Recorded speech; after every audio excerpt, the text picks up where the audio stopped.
Hi, welcome to the show. Welcome to Talking Reckless 322, live mixed here on the internet. Hopefully you can hear some of this after the fact. I'm joined by Andy Captain. Heyo! And Brandon Lynch.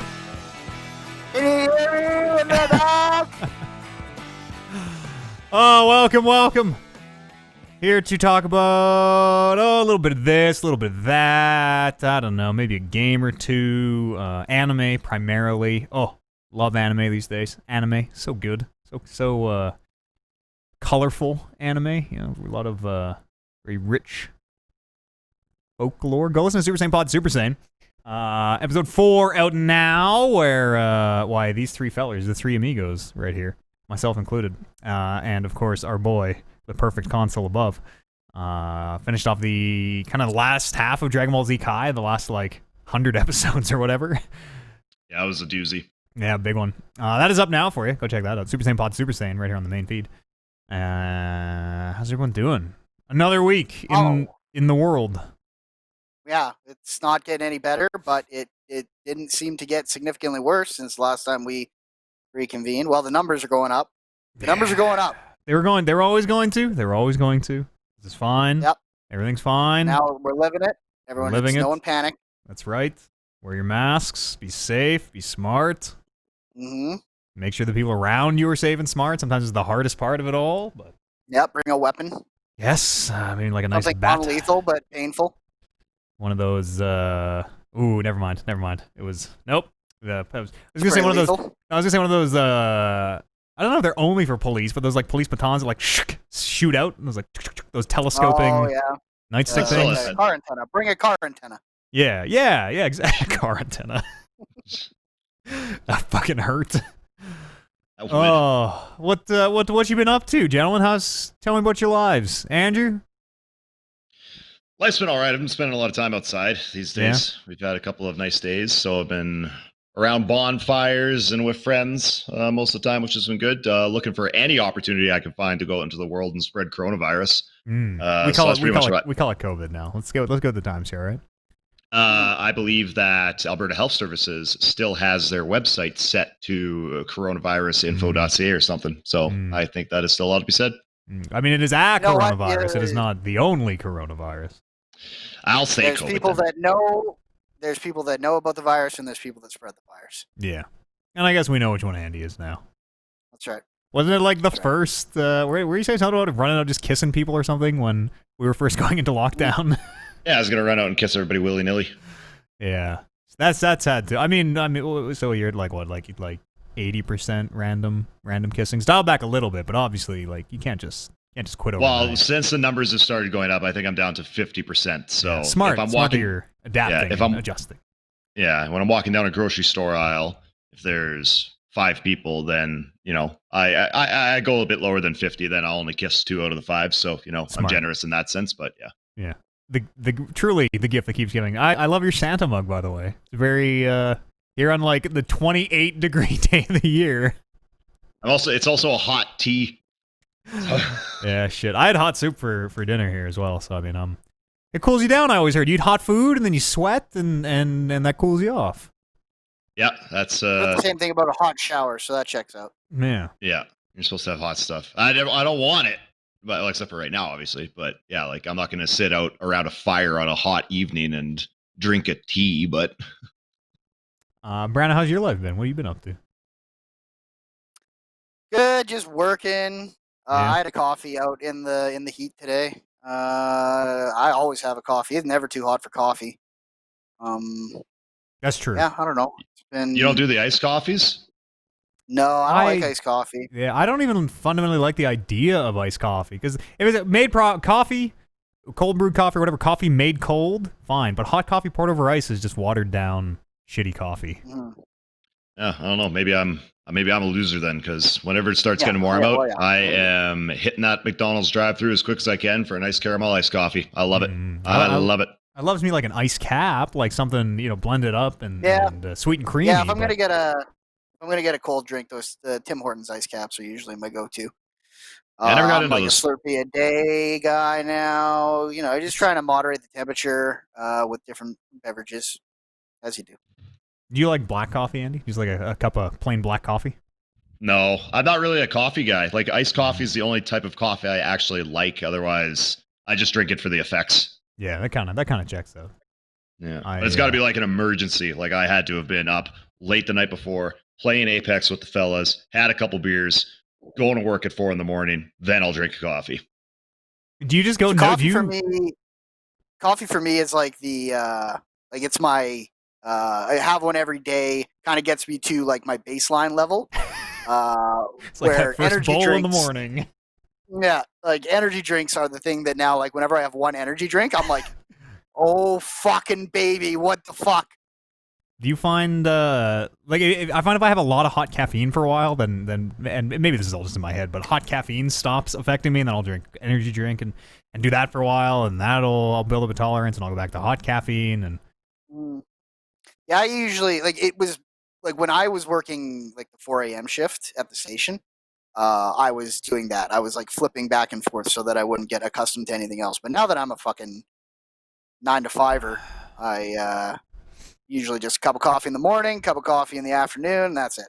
Yeah, when you say a cup, Tim Hortons, A large Tim Hortons. 18 It's fluid like, cups, It's like three cups. Yeah. half a pot. Mhm. How was some video games, gentlemen? This has been a hell of a week for it. We're like right on the cusp of Last of Us 2, which is reviewing amazingly. Even there have been a lot of negative reviews of people being like, it's just too violent. This is a bad time for this game. I hated playing it. It made me hate myself. And some of the negative reviews it's gotten are because of that. And even in spite of that, this is a bad metric. I'm the first to say it. It's sitting like a 96 on Metacritic, which is crazy high. Crazy high. That first game only got a 95, and that first game is excellent. Yeah, I've read reviews across the spectrum, but there seems to be a relatively consistent opinion that it is at least better than the first one. Yeah. And I fucking love that first game. Yeah, me too. Have you? I think we talked about this last week, didn't we, Andy? You never had access to Last of Us, right? Oh yeah, no, I played Last of Us. I told you my whole story about how I went and got that game off Kijiji. Oh, right. Yes, that was a couple weeks ago, I think. Yes. Yeah, I was living with somebody at the time who had a PlayStation, so I was able to play it. Man with the tattoos. It all comes with tattoos and a like t-shirt shop or something. Yeah, it was a t-shirt shop where everything had like skulls on it and like snakes, and was just like a super heavy metal t-shirt shop. But the guy was super chill, but yeah, I just felt bad because I was in there picking up this game, and it kind of felt like he wanted me to like look around or buy something because he was in some corner pocket of downtown Edmonton where absolutely nobody was going down there because the street itself was terrifying. He's gonna hear this today and be like, I really did want you to buy something. Watch fucking game. Now leave me alone. What y'all been up to? What y'all been playing? Who wants to, do you got any, oh yeah, you got a couple games on here, Andy. You got a game on here? What you got? I just have the one. Like I said there earlier, I'll go first because mine will be quick. I have been spending more time outside, so it's been taken away from video games and still crushing through some Dragon Ball Z. So a lot of my time on the couch has been spent doing that. But just today, actually, finally, I played the new Apex update, which was good. And I got to see the new character, and I asked Brando and Warren 6,000 questions, which they were angry at because they've known this since like January, and it's just been so long since I touched it that I didn't know of them. Angry at the first 5,000. It was the last 1,000. It was when we started repeating them. This is your first time playing Apex since January, Andy?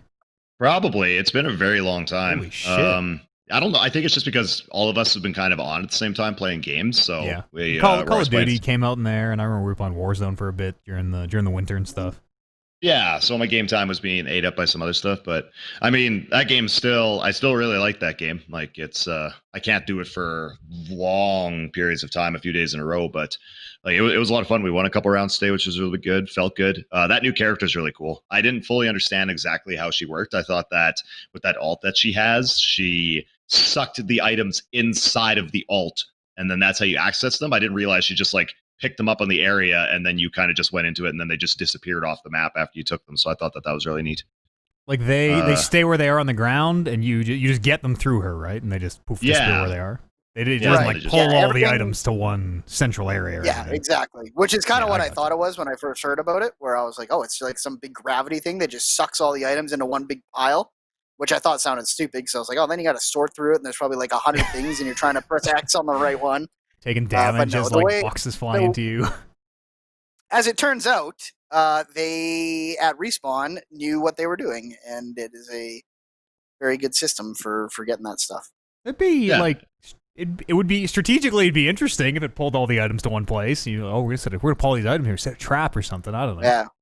Yeah. It is hilarious when you can snag something that someone is, and I've only seen this from my end, the guy going to get the item and then having it just vanish, and you can see like the white trail go to wherever the thing is, and I'm like, oh, they're totally gonna kill me with that. That's pretty good. How big is the radius? Like if you see someone grab the item in front of you, you're like, oh fuck, they're like right here.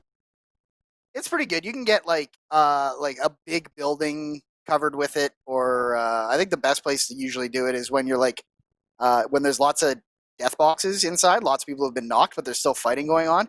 You can find a nice place like on the other side of a wall or something to set up, and then just take your pick, all that stuff in the death boxes. It's not like I think a bunch of podcasts ago I said it seemed like it covered kind of a whole battle area. I don't know if it got nerfed or if I was just confused by the map, but I think it's like quite a bit smaller than that. Oh yeah. It's really good. It's a cool. It's a really good end game item too. I found like even too we had a match that we won where Brando had popped it. We were fighting in a building. People were kind of filing into the building. We were taking them out, and it was good just to be like, hey, if your shield gets destroyed, head over my thing. There's a bunch of shields in there, so your shield gets wrecked. So you just run over to it and grab it. Usually there's some golds and stuff in there too because you're at the end game, so you're getting all that good shit from people dying, and really solid for those last few encounters. Yeah, it seems very cool. And then the stuff stays there, like the stuff you replace it with, like the stuff you drop stays at your feet. It doesn't like switch places or anything. So sometimes I'll be like, oh god, this guy's far away, and I just grab a sniper rifle from in there and shoot for a little while, and then I go grab my other gun again. How you finding the new update, Andy? I like it. Yeah, I like that it rotates the maps too. I mean, I still like the original the best, but it's kind of nice that every couple hours or whatever it is, it flips the maps. And then I've always been Mirage has always been my boy in that game since day one, pretty much. Fuck, is he so much better with those new updates? Holy crap, was I having a blast with him? He is fantastic now.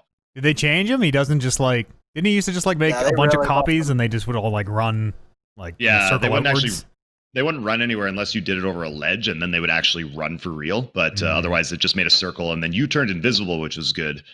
But now you pop them out, and they all kind of run around in circles until you command them, and then they follow your moves. And then also, too, your Mirage move, you can take control of it, and then it follows your exact movements while you're controlling it. And it never leaves the battlefield either. So I could pop him and then run across the map, and he's just always just constantly there. So I sort of don't get it. So now they like if you jump now, all your Mirages jump at the same time.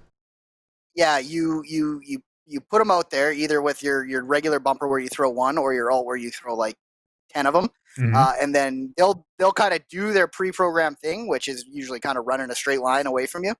But if you hit down on the D-pad, you can take control of him, which means you still control your guy, but your Mirage will do exactly what you are doing at the time. So yeah, you can. So it just makes it so when you slide and jump and stuff, he's also sliding and jumping. Where even if he's not right beside you, it looks like a real character in a way that a Mirage decoy never did. Because you'd watch a Mirage decoy for 3 seconds and be like, he's just running straight and kind of like bumping into rocks and stuff. Like you could tell it wasn't him.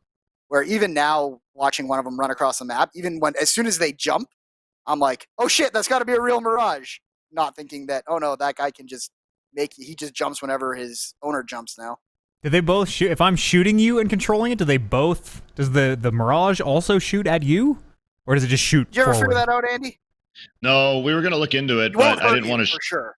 Yeah, but I wonder if like if I'm shooting forward and the Mirage is over to your right, is it just dumping straight ahead and you're like, oh, okay, obviously the one shooting at me is real and that one's fake, or do they both like aim at the same target or something? I think he'd be shooting wherever he's facing, but generally, because it's such a quick time to kill in that game, by the time you are like, oh, that's the real one, you're often dead. We had a great moment. Well, I had the one thing I really liked about him, because also too, not only can you control his decoys now, but when you're reviving somebody, or if you're hitting a revive plane machine or whatever the hell you call them, station, you go invisible as well automatically while you're doing that, which is really cool. So I'll shoot out a decoy and then take control of it and then go to revive whoever I'm reviving. So I'll go invisible, the decoy will not, but he still bends over like he's reviving somebody. So that kind of gets you a couple extra seconds to pull up your buddy. Plus, also you're invisible anyways. So even when they panic after realizing that wasn't a real mirage, then they kind of still don't know where to find you. Yeah, that's neat. Which is cool. So yeah. Yeah, honestly, that res thing might be the best change they made. Like, I've had people revive me with Mirage, like right beside enemies, and the enemies will be like running around because they know it's close. But if they don't process in their heads that the other team had a Mirage, they're not thinking to just shoot the ground or anything. Is it like pure invisibility, or is it like Predator camo, where you're like, I can kind of make it out? Very hard to see. Yeah. You can kind of see, like, if you know it's there, you know it's there, but yeah, even there was we were like in a canyon, and Kings Canyon, and somebody was sniping us from up on a ridge. I think there was a couple people, and I was trying to get Brando up, and I could see they knew where I was reviving him, and there were bullets like going around me, but they weren't actually hitting me with them. Despite them looking right at that area, they couldn't figure it out. Like a war movie. Yeah, it was really cool.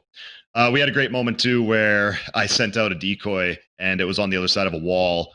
And then I went to revive Warren. And then Brando was like, oh shit, there's a guy here. Just started shooting. And then none of us knew what the hell was going on. And then he was like, oh, it was on one of those other Mirage decoys still. And then I was like, oh, right, that was probably mine. Just bent over on the other side of a wall because I was reviving Warren over yonder. And at the same time, I could hear Andy reviving Warren. So I thought it was a guy using a self-res thing. So I was like shooting at like everything, like just being like, oh, where is it? And then I saw like the Mirage and I was like, hey, I found him. And then I shot it and it disappeared. And I was like, what's going on? Yeah. That's cool how much they're supporting that game. Changing, like big sweeping changes to some characters is really neat. Yeah. Well, Mirage needed it too. Like, I'm actually shocked that it took them this long to do anything with him, because I really liked him just because that decoy, even in its original state, still it didn't matter how good a player was. Like, you whip your head around and it catches you off guard, or if you're stressed out, you're shooting at it no matter what.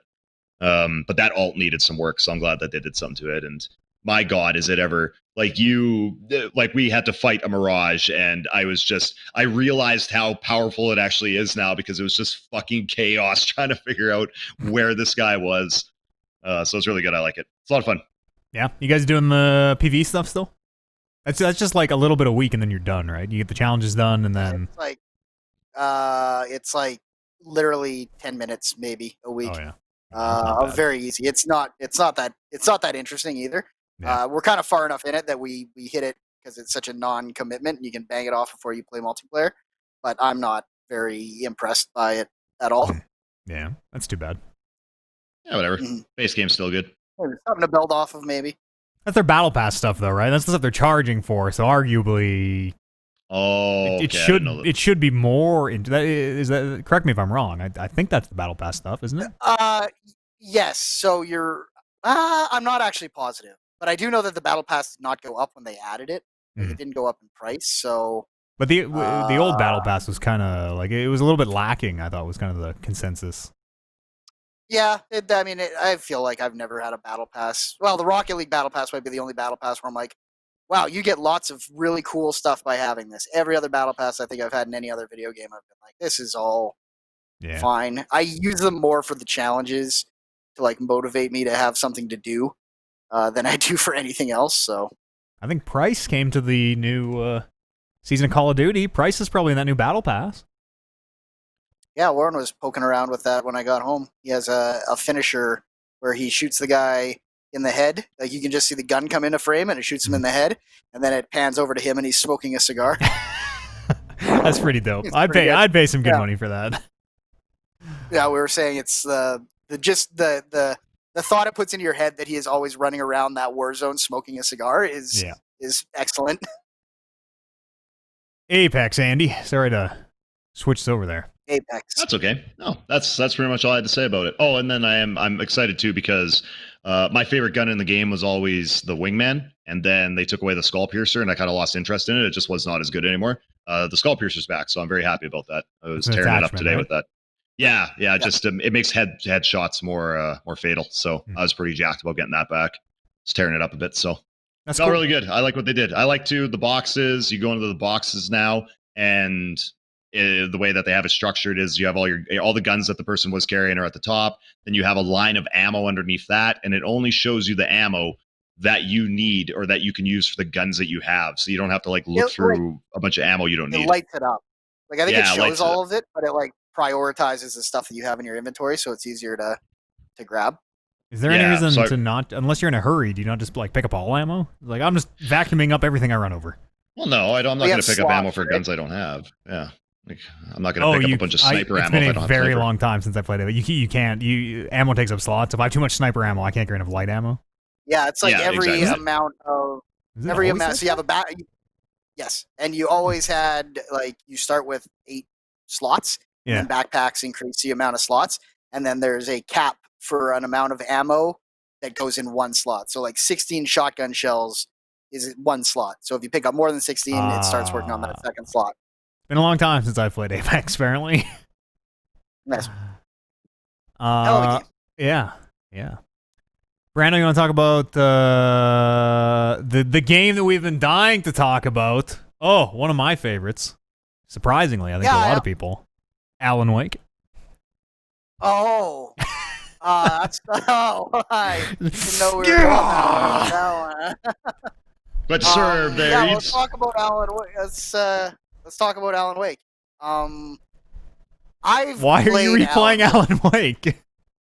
Because of the DLC that's coming out. The Control DLC, which we suspect. Yeah. I mean, they've as much said like, "Yo, Alan Wake is going to be in this thing." Right, and I am like, I kind of know the story of Alan Wake. I don't remember much of it.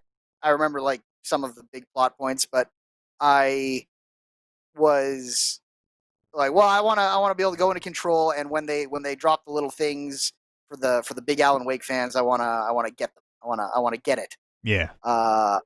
And man, that game is not. I know it is a narrative game. I know it leans on its narrative, but that game is not fun to play. It's rough. It's very rough.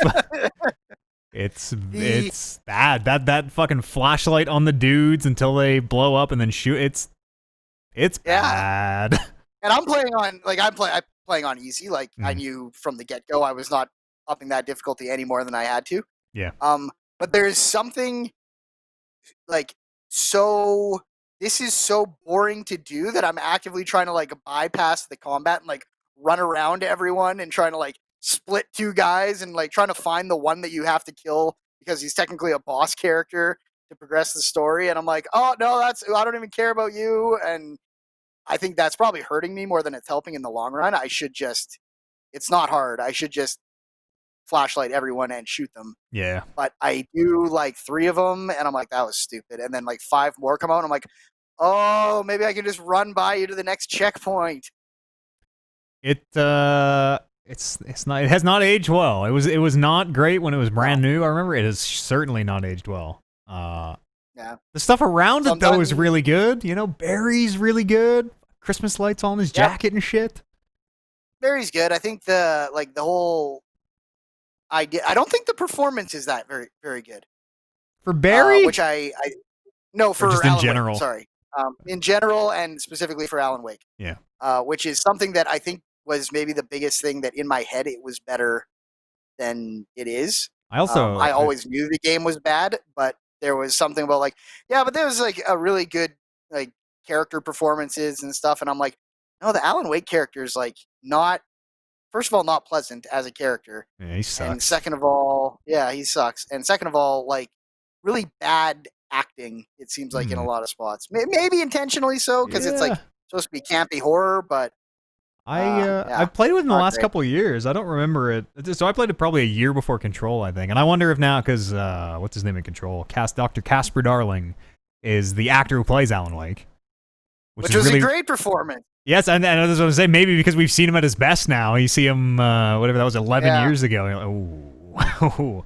Maybe. That raises a weird thing, too, where, like, if Alan Wake is going to be in this game, Well, I guess one actor can play two characters, but they sound identical. Dr. Casper Darling is just, like, it's just their speaking voice. It's just that person's speaking voice. Also, I don't know, like, who knows if Alan Wake's going to be in the game or if it's going to be like discovering an Alan Wake story as what's her name? Jesse. Can't remember her name. Jessie. Yeah. Could be. Who knows? They have in Control, they directly reference the Bright Falls AWE. So I wouldn't be. And Alan is supposed to be. And have you played Control? I have not. No. We gotta get Fortunately you. not. That's a fun one. I think this always. I hate being that guy constantly. But anytime you guys talk about major performance issues with a game, it really makes me not want to play it. Like, I just don't even want to put up with it. I'm very selective with what I'm picking. I'm very selective with what I'm going to spend my money on. And yeah, if it's something that is just not, if it's not running at least 90% good. You're playing Ori, though, which is, like, that's got more bad performance issues than a lot of the games that we talk about.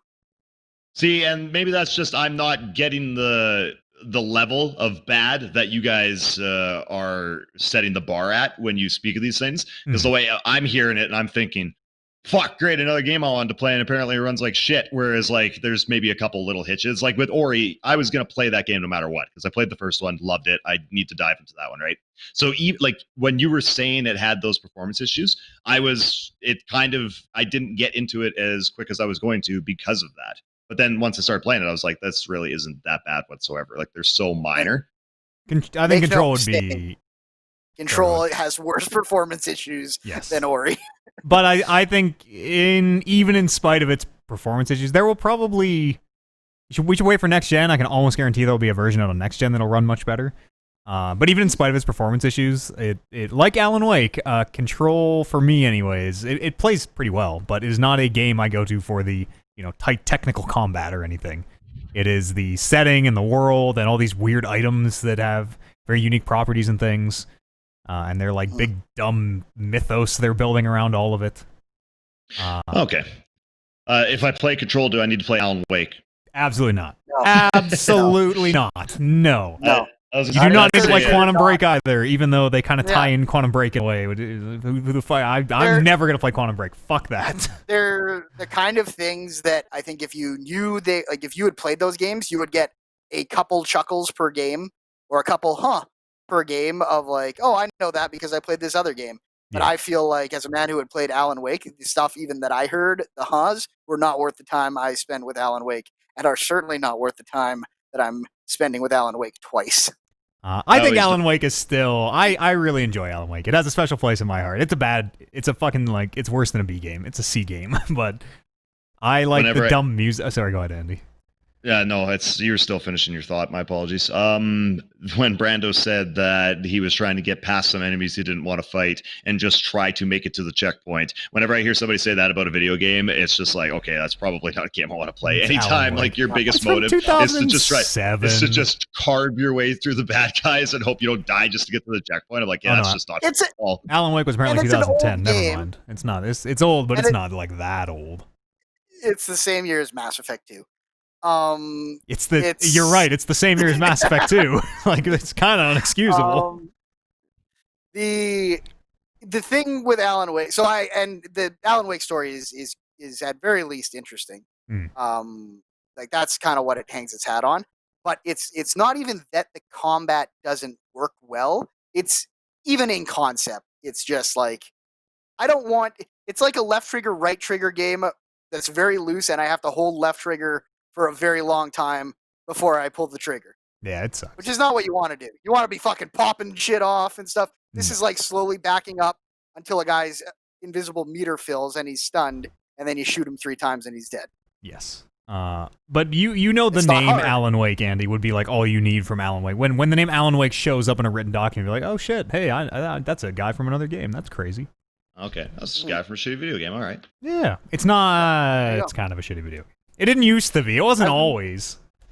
Right. For its time, I feel like it's like what it ages in the way that I think a game like all those what are those games? Detroit. What is the company that makes those games? Quantic Dream.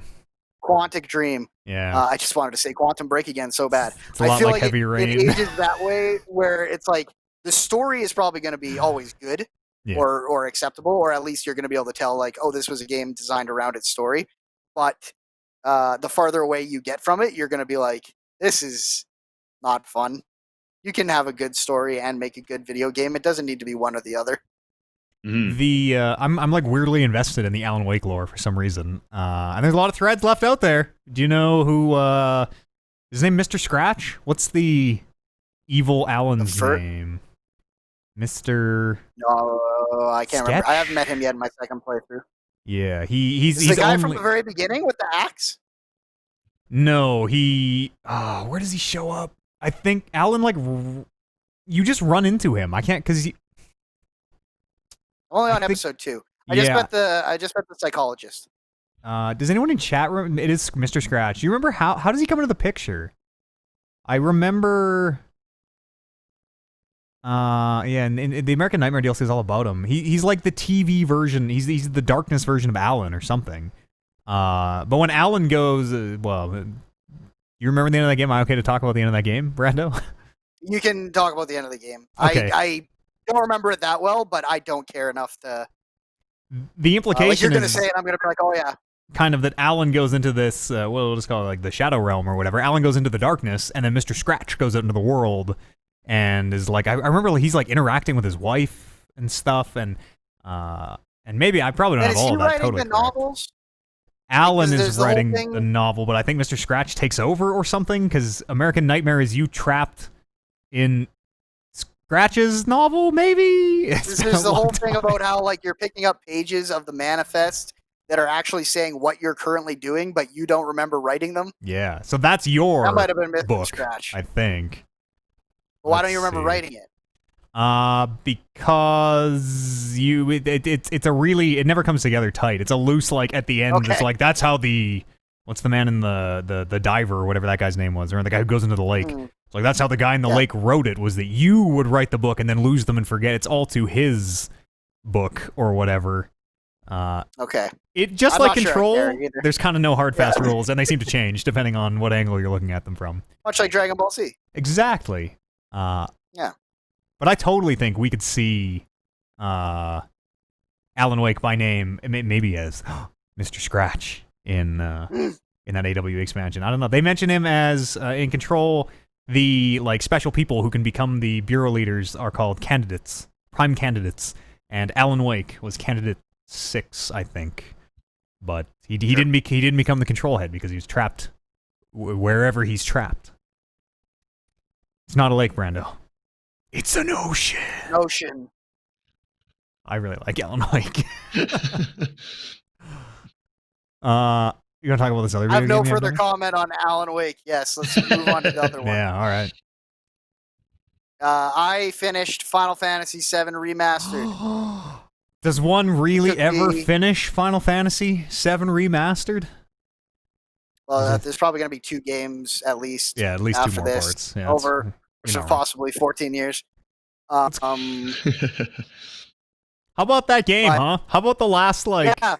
2 hours of that game? So it's tough because like some of it I want to chalk up to like, oh, this is just anime nonsense. This is the truest form of anime Yes. where you Or- don't really fully understand what's going on. And even another like level deeper, it's Nomura, the creator of Final Fantasy VII and Kingdom Kingdom Hearts Hearts. nonsense, Yeah. which is like a whole nother level of anime nonsense. But then you're also kind of balancing that with the, well, I never played the original Final Fantasy VII, and people said some of that you can pull some interesting theories from if you've played the original Final Fantasy VII, which basically just gave this game an out on everything that didn't make sense. Because I'm like, oh, I probably would get that if I Play the played that original, original and game. it make more sense. Yeah. I bet you that's really clever, but I don't understand it. I really like that game. I Yeah. went from kind of whatever on it early on, and it took me a long time to get back to it because I was having such a I don't really care time that I went and played all of The Last of Us in between. Mhm. But I think when I jumped back into it, and I was playing it on easy because I wasn't super into the combat the way I just wanted to kind of hear the Final Fantasy VII story. I got my hooks in me about 5-6 hours in, Yeah. and Was it like right then just around that carried me through. that kind of that area of town? I don't know what it's called with the casino and the No, casino, the it's Honeybee before Inn and that. all that stuff. I think it was shortly after I left the first hub area. Like, I remember yeah. doing the first clump of side quests, being like, "Oh yeah, these are pretty by the book, and Mhm. yeah, kill the rat, and yeah." And then I feel like once I got out of that town, and you start kind of making your way to destroy that second reactor, Oh yeah. um, that it was that's when I, like, all of a sudden would fire it up as soon as I got home from work and play for 6 hours, go to bed, wake up, go to work, rinse and repeat. Yeah, I was Um, kind of similar to you. Started a little slow for me. I was like, yeah, okay, this looks real nice, I guess. And then there's a part in that game where they kind of ask you to choose some clothes, and it kind of things pick up from there. I was so Yep. fucking into what was going on in that whole. There's like a 2-hour segment there. Whew. Multiple moments of the year out of that game. Walmart, Wall Market is the peak of that game, I Yeah. think. Oh, it's so good. And it's kind of a laugh every minute around every corner, and it felt the most Japanese anime of the whole thing, and it really climaxes with a bust your gut, laugh out loud Oh, yeah. sequence that I immediately texted about when I was done. Did you Uh, did you nail the little QuickTime event there? Oh, we're getting just pull your mic down just away from your nose a little bit. We're getting a little bit of breath. Did you nail that? There's like a big. There's a lot of QuickTime events in that part, but there's like yeah, kind of the I know big the one one. you're talking about, and I missed one. There was a spot where they did like 2 in a row, and they showed you both of them, and they were like Oh touching each yeah, other. like layered. And and I'm like, oh, this is gonna have to be like a quick tap one. And for some reason, on that one alone, when the magic pixie thing that you're following to tell you when to hit something, when it got there, I immediately hit it instead of letting it do the like circle shrinks into the button, Yeah. and then you hit it when the circle hits the button. Um, but yeah, I was laughing the whole time, so it didn't seem to matter if maybe there was a trophy for getting 100, but boy, did I not care. That one is like extra super funny to me because it's something that the main character wants nothing to do. Like he's already really just wants nothing to do with anything. Right? He's just like, oh yeah, whatever, I don't care. But he super doesn't want anything to do with what's going on. And then you do this QuickTime event and just nail it 100%, which means he like nails what he's trying to do and is way into it in a way that you're like, this is fucking so. The things I'm seeing on screen are so good. It did seem like there was a lot of cool combat stuff to be had in that game that I totally bypassed because you can kind of hack and slash your way through it on easy. But kind of like after I was done, I went looking for story info based on the original game because I was like, oh, this seems like there's something really here. I want to learn more about this, and kind of as part of that, I was reading opinions on the game in general and everything, and it seemed like a lot of people really liked the combat on normal. In terms of the strategy behind it, in a way that made me think like, well, maybe one day when I have some time, I'd like to go give that a crack. But yeah, and I think it even my unlocks a first hard 30-hour mode. trip, I think once it you beat it on unlocks a hard normal, mode, even beating the easy. Oh shit. Yeah, I have hard mode. I don't know if I'm ready for that, but Chadley thinks you I don't are. want to spoil anything, and we're gonna do a spoiler cast, so I don't want to get too much into the story. Yeah. I would love to talk ideas about how this is related to that original game in what doesn't seem to be as clear cut a way as you would think from a remake, but we should save it because if I start talking, I won't be able to stop, and it's a lot of spoilers. Fair enough. That game leaves you in a real like. It leaves you in a state where like 10,000 different conspiracy theories all just immediately shoot into your brain. You're like, oh my god, all these different things could all be true at the same time. And if at the end of this, like, I don't want to say any spoilers, but listen, if at the end of this, like, if Goofy is a fucking party character in the next game, like, okay, sure, I see how it is. King Cat. I real deal thought King Cat might be I guess so. There's a cat with a crown who just shows up, and you're like, oh, who the fuck is that? I guess it's a character from. Can we? I don't even know if we should say this. So that's apparently a character from the originals that you meet Okay. later, or maybe who knows. But there was a real hot second there where I'm like, is that fucking Mickey Mouse? Did I just see Mickey fucking Mouse in this game? What is happening? Crazy game. Crazy game. Very good. You do not. You didn't play the original either before playing this, right? No. No, I didn't even like. I was gonna do a. Oh, sorry. I thought you were talking to me. I think it was. I was. Yes, as the only other one who has played Final Fantasy VII. I thought you were going to give me a pitch on why I should play it. And if you like thought Dragon Ball Z, you should play Final Fantasy VII. Pitch done. Okay, yeah. Also, I thought that's why performs you were very asking well. me, though. It performs very well. Good frame rate. Excellent. That'll be good. Yeah, no, I'll play it. I need a PlayStation or have to wait a year, though, because they're a little mean. They are mean. They're very mean. PlayStation is very mean. Don't you all forget that. Do you No. feel like you missed out anything, Brando, from not having played the original? Yeah, totally. Yeah. I'm not. I don't know that what I got from it or what I missed from it would be worth a however many hour experience actually playing through it. Mhm. But there's definitely stuff that when I read through kind of some of the things that happened in 7 and how they pertain to the original 7, I was like, oh, that would have been a great.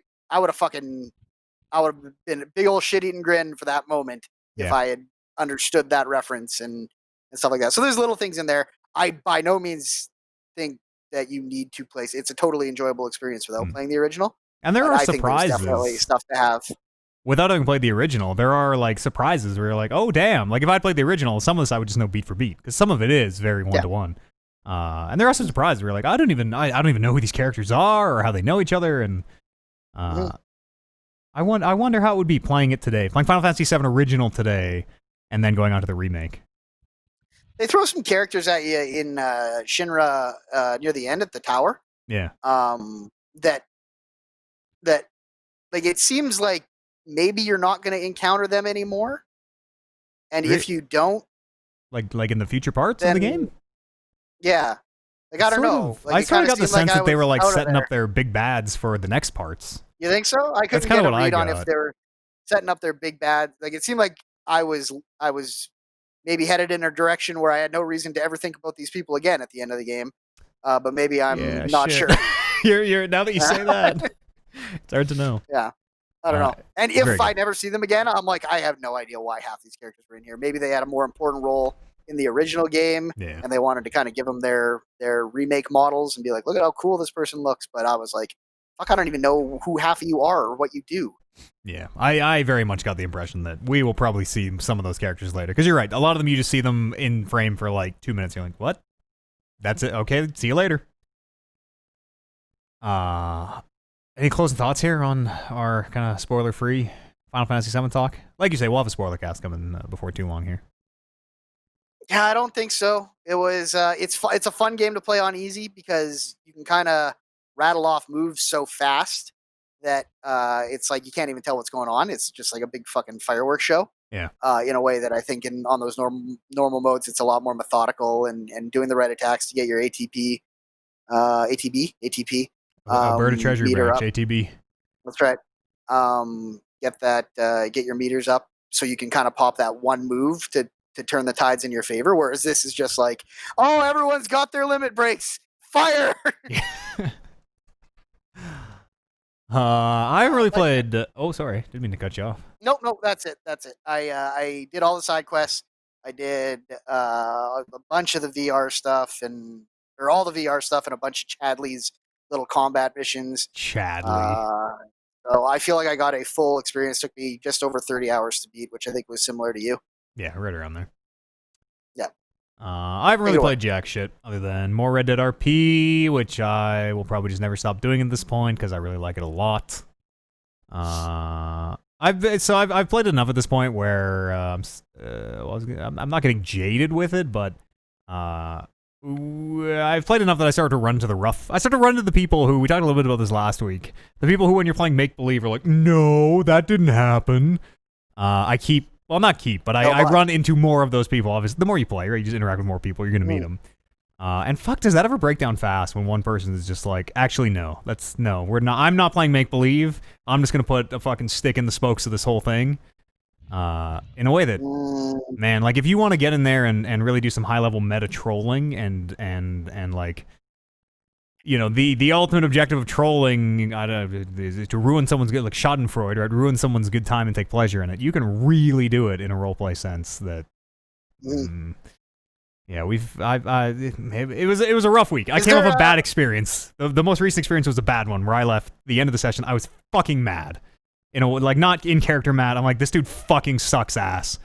Like, I should have just broken character and be like, actually, sir, I'm not make-believing with you, fuckhead.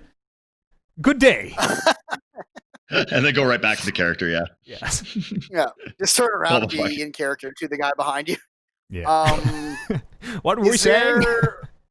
Are there tools in place for the people who want to play that game the quote-unquote right way to deal with, like, obviously you can't just go up and be like, this guy sucks, ban him, but is there like a strike system or a complaint system that maybe when you get enough... There is. Where, like, they say always be recording, basically. If you're not streaming, be recording, because you need to, like, submit video evidence and stuff. But there is a very... it's all public-facing, too. There's a report system where you report people for things, and I think if you get 2 warnings, you lose your whitelist tag and stuff. And I have reported people, but then it makes these weird... Like, when you run into someone that you reported and they got their 1 of 2 warnings, it changes the way they interact with you, obviously. And, like, I now have a group of people that I reported and got warnings on who... I don't know if they're following me. I take pains. I check what servers they're on, and I make sure I'm not on those servers, but by the end of the night, they are always around me, and it's just the 4 of us sitting in a bar, and they're not fucking talking. Like, well, last time this guy reported us for talking too much. Like, no, fuckheads, I reported you because you weren't in character and refused... Anyways, so that's kind of the situation I'm in right now. They rat you out when you report someone? They're like, this guy did it. Well, no, it's all public. Like, I report someone, and they're like, all right, you have 72 hours to defend yourself and explain your side of the situation, and then, you know, we can go back and forth, and then the moderators decide, like, we've reviewed it, and we've decided this ruling, or whatever. But yeah, you know who reported you, and who's involved in it, and everything. And yeah, it's like, one of the people is a little kid as well. Like, he's like 15 or 16, which you're not supposed to be. You're supposed to be 18. And so it's like a whole... tobacco and snatch. Well, yeah, the ring-dang-do, young man. So that's kind of weird. I'm in a really weird spot with it. But there are other servers opening up, so I'm applying over to another server, which has, like, some different mechanics and stuff. It has UIs, and like, items have weight in this other server, which seems really cool. And weight slows you down, affects your horses and things. It does have encumbrance, but it also has in-world storage, which, on the roleplay server I plan right now, you just have to have every single item on you at all times, because there's nowhere to leave them. So if I get searched, I have to be like, oh, no, well, obviously I don't have 85,000 ears of corn on me. Those are in a silo at this location. But again, it's all make-believe. So if the person searching me is like, well, I could see you have them right here. It's like, well, then, I guess we're at an impasse, because I'm telling you I don't have them. Yeah. What do I do? Yeah, so it's only, I mean, to be fair, I've probably played like 40 hours of it, and maybe, I don't know, 1 or 2 of the hours has been that experience, but it fucking sucks. People suck ass sometimes. Even on the roleplay servers, it turns out there are shitheads who should have their internet license revoked. Yeah, they're kind of everywhere. Yeah. Like, you often think that you find a good spot where you're like, everyone here is so great. Like, even in, like, sometimes a community that I'm a part of on the internet, I'm like, I like all the people in here. I like what everyone is kind of fundamentally believes in. Everyone's here for the right reasons. And then you just fucking scroll a little bit further down. Always one. Oh no, this guy fucking sucks. There's always one. Scalding racist. Yeah, and this is apparently the time that, you know, all the secret racists are now public racists, apparently. Mm-hmm. Or anyone who was... A lot of racism. A lot of fucking racism, obviously in direct response to the protests and things going on. But, man, the internet... Battle lines have been drawn. Everyone's got to pick a side now. There's no hanging out. There's no side to pick. Yeah, are you racist or not? There's no, like, this is not 2 sides of an issue. Argue your side. Like, are you right or are you fucking wrong, idiot? People are picking that side. Yeah, I know. The world sucks, but we're gonna make it better together. Don't worry. We just gotta keep fighting the good fight. We just gotta keep reporting the trolls. Yep. Start wrapping your barbed wire around your baseball bat. Yeah, there's a barbed wire. There's nails through a bat in Final Fantasy VII that Cloud can use. That's pretty good. That's it's been me. Because it's a bunch of nails hammered into the bat, but it's a flat side sticking out, where I thought it would be more effective if it was the nail sides sticking out the other end. Yeah, they didn't like drive them all the way through, which is really dumb. But also, it's as big as his sword, so it's a massive, massive baseball bat. It's true. You probably didn't need the nails. It's very good. That's just been me. And also just like getting myself mentally ready here for Last of Us 2, which I did not think I was gonna play. We'll talk about the PS5 reveal, but like I just want to play something cute, you know. I want to play a Sackboy platformer right now. Hell yeah! But it's been and I know how I unfortunately had some of that ending stuff spoiled for me. So combination, I was thinking I was gonna wait, but now that it's upon us, it's reviewing so well that I'm actually really looking forward to it. Just been preparing mentally, a lot of meditation up on the mountaintop, you know, getting ready for Last of Us Part 2 on I guess I'm going Friday. the other way. I'm getting dirty. I'm getting down in the garbage, getting ready for Last of Us. I'm like, this game's gonna make me feel bad. I'm gonna feel bad before I even pop it in. Live my best life. That's right. Well, let's take a quick break here, and then we'll come back, wrap off some of this PlayStation 5 news. See you here on the other side of this musical break. What are we starting with here in News World? Oh, we'll just Do I need to have my notes? Yeah, well, I don't know if you need them if you remember. We're just gonna go through the PlayStation 5 stuff. I don't even know what else is on here. Sweet FA. I don't think it's coming with 2 controllers, a charging station, headphones, an HD camera, and a media remote. I think they were just showcasing the 2 consoles and the peripherals on that one. They had a package where you could buy a big set. Is that Not sure. Unless it was separate from the PS5 bundles? Unless it was separate from the press release. I thought so. People were talking about that it was that there was 2 controllers, so it probably came with 2 controllers. Why would you show 2 controllers if it didn't come with 2 controllers? But maybe you're just showing 2 controllers because the charging station can hold 2 controllers. That's kind of what I thought it was. Because there's 2. Why do you don't? Does it come with 2 consoles? They also show both consoles in that image. That's why I thought it was different. Yeah, no. I think it's just a showcase. It'd be cool if it came with 2 consoles. That's why it's so expensive. We couldn't get the price for $900, but it comes with 2. That's just so illogical. We told our CFO that we couldn't get it any cheaper, so he said, just throw another one in the box then. Yeah. $400 to $500, people think. I think it's going to be more, especially if Microsoft comes out and says $550. Then I bet PlayStation is also PlayStation maybe $5. We'll see. I don't know. I think Microsoft is going to be less this time. I hope so. I hope there's like doubling down. I hope they back up when they're like, oh, we're gonna be 500, and Microsoft's like, we're gonna be 450, and Sony goes, oh yeah, we're gonna be 435 or something. Price war. That'd be fucked. It's like I think there's no way that $1. PlayStation's gonna be 435. It never happens, but because they always announce the price and that's that. But what if they didn't? What if things change? They're like, well, in light of the unprecedented situation, we are thrilled to announce that we will be slashing the price of our console by $25 or something. I think it's going to be 500 and 550. I think Xbox is going to be 500, PlayStation is going to be 550. Yeah. American. God. But hopefully one of them is 500, one of them is 450. Hopefully one of them is 300, one of them is 350. I can't see it. Bad idea. I'd love it. I'd buy And them not both, with the SSDs and the fucking big graphics cards and everything. And I'd totally get a discless one if it was 300. But I just don't think you save. I don't think a discless one is going to be $100 cheaper. No, 50, I think it might be $50 cheaper. Yeah. All right, let's come back here and we'll start running down this. PlayStation 5 had their big reveal event. They showed the console. It was a pretty good event. Like it was kind of just games, which was cool. And I have an extensive list of them all. We'll go through, I suppose, game by game. Stopping where we want to talk about more of these, even though there's not a ton of information. The very first thing they showed, Grand Theft Auto 5, apparently, in a way that I was like, oh shit, Rockstar, what? Grand Theft Auto 6? What is Rockstar showing at the PS5 reveal? And then you hear the Michael voiceover, and you're like, wait, really? Okay, Grand Theft Auto 5. Expanded and to enhanced. Be clear, I very much enjoyed this whether you want to call it a press conference or just a reveal or whatever it's called, to stream. But boy, when Grand Theft Auto 5 came up as the first game, I was like, it's going to be a fucking long hour. It's going to be a long hour. Here we go. For real? Like, are we going to see It's going to be Grand Theft Auto 5, 2K21, and we're going to wrap her up.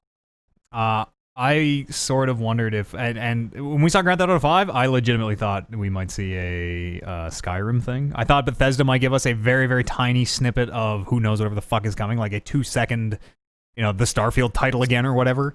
And they're like, also Skyrim's coming. Well, yeah. I wonder how much that's changed since the press conference where they just threw up title cards. Do you think they have anything to show, or do you think they're like, okay, that'll appease them for 3 or so years. We're not actually going to work on this at all for the next little while. I bet I don't know. It depends how early it is, right? Early video games often do not look anything like they look when they're done. No textures and animations and stuff. I have no idea. Grand Theft Auto 5, though, expanded and enhanced, whatever that means, which I there he goes. What happened? I don't have my screen up. Did he disconnect? Oh. Lost my laptop. A lot of people think like, oh, maybe it's gonna include some new content that's gonna link to 6, because we've heard Rockstar's working on Grand Theft Auto 6 is gonna be the next thing out of them. I don't know if I buy into that. To me, expanded and enhanced means they have turned the settings all the way up. It is a enhanced version. It probably looks a lot like Red Dead 2 looks, because I think it's a very similar engine. All the bells and whistles, the visual bells and whistles turned up, and expanded. It has every single piece of content that has probably come out with that game. They were putting a lot of the stuff you saw was from the heist. Mm-hmm. In that little video package, which makes me think that's exactly what it is, where it's like, we're going to take all that stuff we used to make you pay for and just give it to you all in one big payment of $80. Yeah, big focus on, like, if you have PlayStation Plus, you'll get X number of GTA Online dollars per month or whatever it was, and maybe there's a piece of new content, but again, if there was, you probably wouldn't reveal that here and now like this. You'd be like, Grand Theft Auto 6 is coming, and also this thing is coming to Grand Theft Auto 5 that is going to bridge the gap or whatever. Mm-hmm. They showed Spider-Man, Miles Morales. This was 24 hours of confusion after this aired. A lot of confusion. Coming late 2020, it is a standalone expansion. You do not need to own Spider-Man. You can own this. I wonder how much it's going to cost and how long it's going to be, because I was not thrilled with the value proposition of what they did with their first DLC pack. Those first 3. What was that one? $40? Yes. I think it was $40. I didn't. Even like length aside, I kind of didn't enjoy. It was just a little bit more spicy. It was like new map, same crimes. Here's Screwball. They could have done so much more with it. It felt like. Yeah, totally. The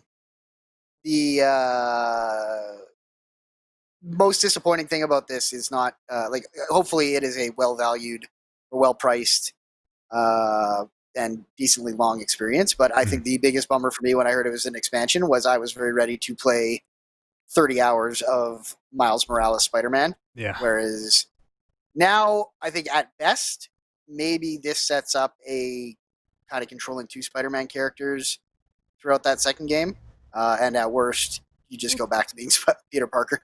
Yeah, or like Black Cat again or something. It'd be neat if they had. I don't know how they'd pull it off, but that'd be cool if there was some sort of if the second game had more to do with Spider-Verse or something like that. Yeah, I wouldn't be surprised if they want to head that way. I wonder. That was one of the biggest Spider-Man properties, or arcs, I should say, in recent memory. And what's his face is directing the next. No, Raimi is directing the next Doctor Strange. Is that right? Yes. Which is all about the multiverse and has led to a bunch of great memes, and all maybe not even memes, but it's just all the what if Tobey Maguire Spider-Man shows up? I would be fucking so goddamn into that. Somewhere in the multiverses. I saw a clickbait thing come across my Facebook homepage that I did not click on, which I'm very proud of myself, saying Tobey Maguire, Andrew Garfield, and what's his name? Tom Holland. The new one. Tom Holland. In talks for a live action Into the Spider-Verse film. Yeah, I think I'm that'd like, well, be. I'm not going to click that, but boy, would that be something. Also, what does it mean that the actors are in talks to make a film? Oh, we It's pulled a our money clickbait. together, and I mean, we all got our suits still, so you can turn invisible. That's kind of neat. That's Yeah, Yeah, something there'll be that some cool Spider-Man new doesn't moves. usually do. And like the electricity and stuff. That's why it would have been cool if that was its own whole game, because you kind of would have got all the greatness of what that first one was, but then all these new you would have had all this new move set that would have spiced it up a bit. And Yeah, just that whole world is going to feel so much different with him being the main character. Just like the whole vibe of Spider-Man himself is going to be really cool, just to get immersed in just a different perspective of all of it. yeah, because he's not really like he's not the cocksure. Peter Parker's a very like arrogant, cocky, like shooting people with a finger gun Spider-Man. Whereas at least last time we looked in on Miles Morales, he was much more kind of like unsure of himself and. Miles Morales is a good kid. Yeah, exactly. Yeah. That's how I describe him. Capital G, capital K. Yeah. He's a good kid. But he's cool too, though, right? Like he has a cool side to him, which instead of kind of being like the cocky dork here, you got this kind of unsure but yet kid who wants to be cool, right? I like Miles Miles. Morales is objectively cooler and better in most ways than Peter Parker. Yeah, you're not wrong. They showed Gran Turismo 7, which the driving section they showed I thought did not look great. Like they didn't do their car showcase, they didn't do their people sliding underneath. Like we mic'd up the bottom of the car again. They just showed it looked like a race. It was just somebody driving, which maybe if you're way into racing games, there was a little bit of. They had it split, right? They had kind of the cinematic trailer bit. Yeah. And then the guy popped up, and then they did the kind of gameplay side of it. Yeah. I feel like this is maybe the game that is most hurt by the fact that this was a 30 FPS 1080p stream. Yeah, that's what I was going to say. This is the one that's like these car games will drop your jaw with the new hardware, but not on a stream that is talking reckless quality. We do 1080p 60, sir. How dare you? Oh, how dare you? And also, we encode at a much higher encoding quality than their stream. Their stream looked like fucking balls. Where like that Horizon trailer, when there's particles and things moving on screen, the encoding on that stream just chunked everything up in a way that like it looked bad. It looked the video quality was pretty bad. And like this Gran Turismo 7 thing they showed, like it didn't look as good as like when they show Forza driving. I don't know. Just the gameplay part, I think you're totally right. 1080p 30 with the poor encoding. Like this looks kind of shitty. This looks like an early Xbox. This looks like Forza 3 maybe. But again, if you're that's not my wheelhouse in the slightest. And I actually thought the cars looked great. They looked wet. Yeah, which is what I like. I think the biggest thing for me was definitely the frame rate, where I'm like, I like my cars. I always like watching these streams and being like, oh my fucking god, they're going so fast. Whereas this looked like, that's like about 150 cc on a Mario Kart track. Looks like, yeah, give it that. Maybe 100. Yeah. They showed Ratchet Mario in there with 200 cc's would blow him out of the water. I legit cannot play 200 cc's. You guys are fucking mad. I don't understand how you can do that. Well, we don't do it as a we do it as a gag. Oh, but every time we play, we're like, all right, boys, 200 cc's, and everyone's keeping it on the road, and here's old Lee just pinning it off every corner. There he goes. I think I'm going off quite a few ledges if we're playing 200 cc.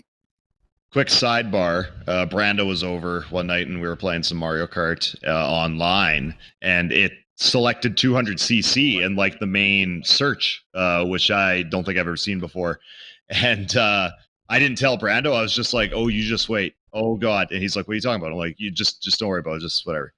And then we fucking hopped in there, and I was fucking driving off the map and shit, and Brando's fucking cruising, right? Like he's having no problems whatsoever. He's taking corners, no issue. Easy. Like what the fuck? Easy. And then I'm like, how are you not having problems with this? He's like, what's wrong? I'm like, it's 200 cc. He's like, oh, I didn't even notice. He had the steering assist on, and it kept him on the map. Yeah. It was one of those things. Like we didn't even discover the steering thing until after we had fixed the 200 cc. Like we originally just chalked it up to like, I was doing pretty good actually. And then like it was like in my brain, even playing the 150cc, where I was like, I haven't fucking got off the track once yet, Andy. Something's wrong. I just steered hard into a fucking patch of dirt, and I'm fine. So then we eventually realized that like I actively can't get off this track if I try. Yeah, I think you like drove at the edge and it just like Yeah, it just turned me. Yeah. Oh, gosh, yeah, but I load couldn't that thing believe it. on. Like I'm fucking struggling with this 200cc, and Brando's just fucking whipping around. I'm like looking at his screen too, right? Because we had split screens. I'm like, the fuck? Yeah. How are you doing this right now? I'm fucking hitting the brakes at every corner. He's just like, Nyom. They showed a new Ratchet and Clank game. What's the subtitle on this Ratchet and Clank game? Rift Apart. A Rift Apart. Parts. This was the first time where I was like, wow, do video games look good? Holy shit. Ratchet's ears are so fucking fuzzy. Oh man. And floppy. Yeah. Oh goodness. There's like it seemed like they were showing off kind of I don't know how much stock to put into this, but somebody in the chat said this was meant to show off the kind of no load times where they show a sequence where Ratchet is kind of like going through portal after portal after portal after portal, just flying through these different massive worlds almost instantly. It looks good. My God, the reflections on the floor and like the number of things on screen and the particle effects. Video games look really good on the new consoles in a way that I like pleasantly. There is a clear quality jump from the games I have seen now, which is very exciting. It makes and I am. I mean, as someone who, as you know, will probably get both. I'm not really on a side of the console wars, but I have always been more partial to Microsoft's business style, where it's that whole like, well, let's just keep stacking on top of ourselves and let everyone play everything and let everyone buy something once. That said, Sony needed this jump in visual quality to make me buy into the whole, oh, we're a generational thing. You're going to buy this and you're going to get the best looking shit, and you're going to have to rebuy everything so that it's the best looking version. And it took something like this for me to be like, well, I don't like it, but I'll probably do it. Yeah. I guess. I don't know if it really like games are such that you could theoretically have this version and a lower fidelity version both exist on two separate SKUs or whatever, like Microsoft is claiming they're going to do. We'll have to kind of see what they put out. Where if their new games are, don't look like don't kind of knock everybody's socks off, then you could definitely see people being like, well, it's because they have to straddle. They're compromised because they have to play on the One and the Series X. We'll see. They also showed a lady Ratchet, a gray Ratchet, who I don't know. There's some multiverse shit going on, and oh yes, well yeah, the Clank is just like Ratchet, and she's like, who's Ratchet? And then the trailer kind of ends. And you're like, oh, what is happening? It looks dope. I've kind of never cared about a Ratchet and Clank game until right now. They showed Project. Yeah, they showed Project Athia. I think it's Atiha. Project. That says Athia, doesn't it? Athia, yes, Atiha. IA. I thought, is it? I had Athea. Yeah, that's what I'm looking at right now. Yeah, that's misspelling on the notes. My notes are right here. They're spelled wrong on the notes. I'm saying it's IA. Here, I'll correct it. There you are. Now it is spelled. Fair. Now it is spelled properly. Square Enix produced, made by Lunas Productions. Apparently, the folks who've done Final Fantasy 15. Okay, you got to update. How come it hasn't updated yet? I just changed it. Yeah, it's changed on mine. It's on his phone, but I have to refresh it. Oh, you wrote it down? It's on my notes app, and I just copy and pasted it. Bad reporting. Which one was this? Project Athia, third-person action adventure plays with some sort of environmental control. Oh yes, I thought this was Gods and Monsters for a second. Yeah, I don't know what the hell is going on in this game, but a lady. I'm gonna quickly rewatch the trailer here. It was like super high graphical fidelity. It seems like a cool.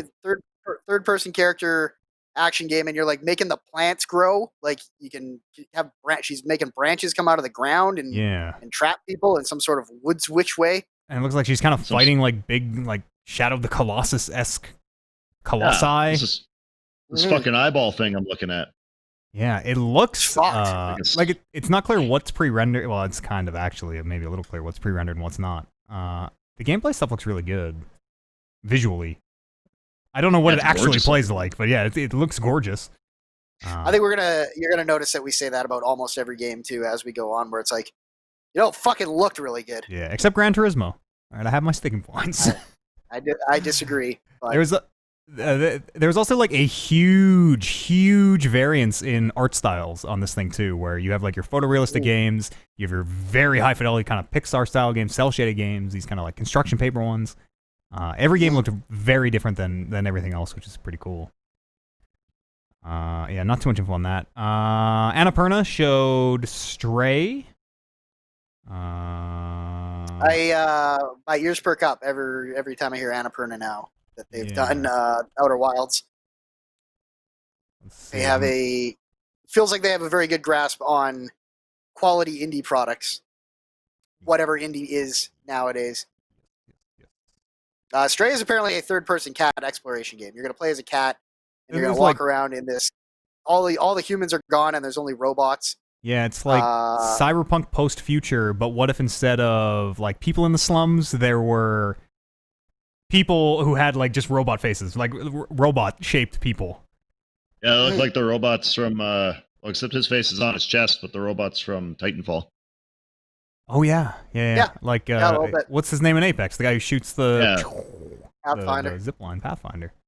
Yeah, it's this is one of the ones where I really love the art style, and even not even just the art style, but like I guess the style, the cyberpunk inverted of like, no, the people are all gone. It's these old shitty robots that are the last inhabitants of this world. And this super high fidelity cat. Yeah, a cat's super handsome. That's a handsome cat. He's a good looking cat. He's a backpack. Yeah, he's got a little backpack. He's cute as shit. Look at that little fucker. I like this guy. I this game. We're going to be doing an awful lot of speculating during this little rundown. I really hope this is in the vein of a this is the bad game that did this, but it's the one that came to my mind. Everyone's Gone to Rapture. Okay. Yeah. Or there was a couple of good space ones that I can't remember the title, where it's basically like Tacoma. Where you are basically, your existence here is just to learn what the fuck happened or what the fuck is going on. I love those kind of games, and I was like, if I could do that as a cat, what if a cat was the one who solved the mystery? I don't know why. I was thinking of replaying Everyone's Gone to the Rapture. Oh, because I use a lot of music for it in D&D. I was like, was this game really that bad? Maybe I was definitely bad when I think they added a run. That helps. They added a run? Oh, right, because you couldn't run. Oh, right. We had the whole skateboard bit. Right. Oh, something about a skateboard. I should replay that game. I totally forgot about that. Yeah. Let's see here. Oh, she's storming outside, fellas. Yeah, did you guys see the weather in Calgary yesterday? Oh, yeah. Oh, my God. I saw a photo of Deerfoot Trail, and it was just underwater, and the hail was bad. And yeah, what are you seeing out there, Brando? It's fucking pouring. Take us to the window. Are you plugged in, or can you take us over there? No, I think I can maybe. We're going to go live now, see the weather situation here, the west end of Edmonton. I might be able to. I could probably go right outside. Yeah, don't reveal too many landmarks just in case. Oh yeah, we can't. We just kind of see screen. I can probably try to go right outside if you want to be a hero. It's all right. It's really it's not. Oh, I'm lying. It is raining here now. Yeah, big thunderstorms in this part of the country. So if we do just disappear, obviously the power went out. But let me know if you hear the wind, because I got my window open like right here in the fan going. So just give me a heads up. Oh shit! Should I go check my windows? You know what? Hang on. Oh my God! There's a siren going. I'm getting scared now. There's like sirens blaring. Can you? Yeah, there's sirens blaring outside my house now. There's a storm. Maybe that was coming through my headphones. Are we gonna get like a tornado here live? Let me just check the old Edmonton weather. No, it's just rain. Just a little bit of rain. We've already had 3 tornadoes in Alberta this year. Oh, yeah. We got no. If I open this, is it? Yeah, the lighting's actually not bad because it's so cloudy out. Yeah, the weather is absolutely crazy. I guess if it is, I'm just gonna make sure my window is not as hail coming in or something. Those sirens are loud. Like, it's going. Is it maybe flooding? Flood response? Maybe, I don't know. It's just like sirens. There's like more than one vehicle like ripping by right now with their sirens going. So, I mean, this isn't the hardest rain I've ever seen by a mile, but it's crazy that walked in here a couple hours ago and it was blue skies, and now it's. Yeah, it's hot Alberta I have to go summers. back to work after this for 2 seconds. Really? Yeah. Why? Just to bring something back? Yeah, I have to drop off our streaming equipment that Oh, I keep shit. with me so that I can go home. We better get moving then. Housemark. Folks who brought Resogun, a game I love so much. Fuck, did I ever... For a second, they show the spaceship from Returnal. I'm like, oh, it's a new Resogun. It's not a new Resogun. Returnal, third-person shooter in space, is that right? Well, it looked like it was kind of a combination of definitely third-person shooting with like a cool like blaster gun. Yeah. But then also it looked like there was some top-down parts where you were kind of walking on like narrow paths and also shooting enemies, but it was from a top-down perspective. Again, it's always tough to tell by these things what's a cutscene and what's a. But it seemed to be kind of flipping back and forth between over the shoulder and top-down. Yeah, she she touches like what looks like a face hugger or the prey, black goo alien or something. Live, die, repeat, or no? What is it? Land crash, die, land crash, die. I don't remember what she says, but it's very much implied that it's a death loop. I shouldn't use that term. I guess. Live, die, repeat. Ironically, is the alternate name, and in North America, I think was the title. Edge of Tomorrow. Of Edge of Tomorrow, yeah. It was Edge of Tomorrow here, yes, I think, and Live, Die, Repeat somewhere else. And there are 2 games that seemed heavily inspired by such a concept. Yes, Deathloop much more so. Have you seen that movie, Matt? Oh yeah, I've seen it a few times. It's very shockingly good. It's fucking awesome, and you should watch that movie. It is way better than it has any right to be. And Emily it's Blunt. Tom Cruise and Emily Blunt. Yeah. And it is fucking anime. I think it is an anime. I think it's a manga that was made into a live action movie. She's a big. I sat down to watch that with zero expectations, being like, "Oh, this is one of the Tom Cruise movies that I've heard almost nothing about." And then I walked away from it being like, "Well, that was a damn fine film." Yeah, it is shockingly good in every aspect. I really like it. We should do a movie night maybe one night and watch it, because I bet a lot of people have also not seen it. I do that. This Returnal, from what I've seen, looks interesting. I kind of like the name. Returnal. You kind of like Revengeance, too. I kind of like Revengeance. The only thing I don't like about Returnal is when I first saw it, I don't know how much this says about me. It looks like the word return and anal have been mashed together in a way, which they kind of have. Returnal. Yes. That is you think. She's there's a bullet hell part here. She's dodging. Yeah, definitely third-person shooter. Dodging these crazy projectiles and things. I loves me a good Deathloop. Fuck, I loves me a good Groundhog Day. Yeah, we'll call it Groundhog Day so that we can call the other thing by its name. Yeah. They showed a Sackboy platformer, which was kind of weird. It's called Sackboy Big Adventure. This is Brando. Ooh, that's a big one. Brando has a great note here. Yeah. This is always what I want from Little Big Planet. Take the creative control out of my hands, which is very funny. That's exactly what I was thinking. I'm like, finally, good Little Big Planet levels. I don't have to search for them. Yeah. Oh God, it is raining now. Yeah, it's a nightmare out here. Yeah, it's pouring here. It seems to have eased up in the west here. Batten down the shit hatches, Andy. Yeah, no, I'm super excited. I loved Little Big Planet. I loved playing it. Even it was a very floaty game. It wasn't super tight, but I loved just the cutesy swinging on and stuff, going platform to platform. And once I beat that very short campaign, I was like, well, I don't actually want to build anything. So then, like you said, it became going on the internet and finding what everyone says are the good levels. And I would just love a whole game of the good levels. Bring back Solid Sack. I'm hearing here from the chat that Edge of Tomorrow is based on a Japanese light novel. I don't know what a light novel, if that's just a short novel or if that is a term of some particular kind of literature. I'm not sure, but I knew it was manga. I knew it was Japanese. The novel? Yeah. Maybe the novel's called Live, Die, Tomorrow. Live, Die Tomorrow. I mean, Live, Die, Repeat. Oh no, the movie definitely was here. Definitely was called.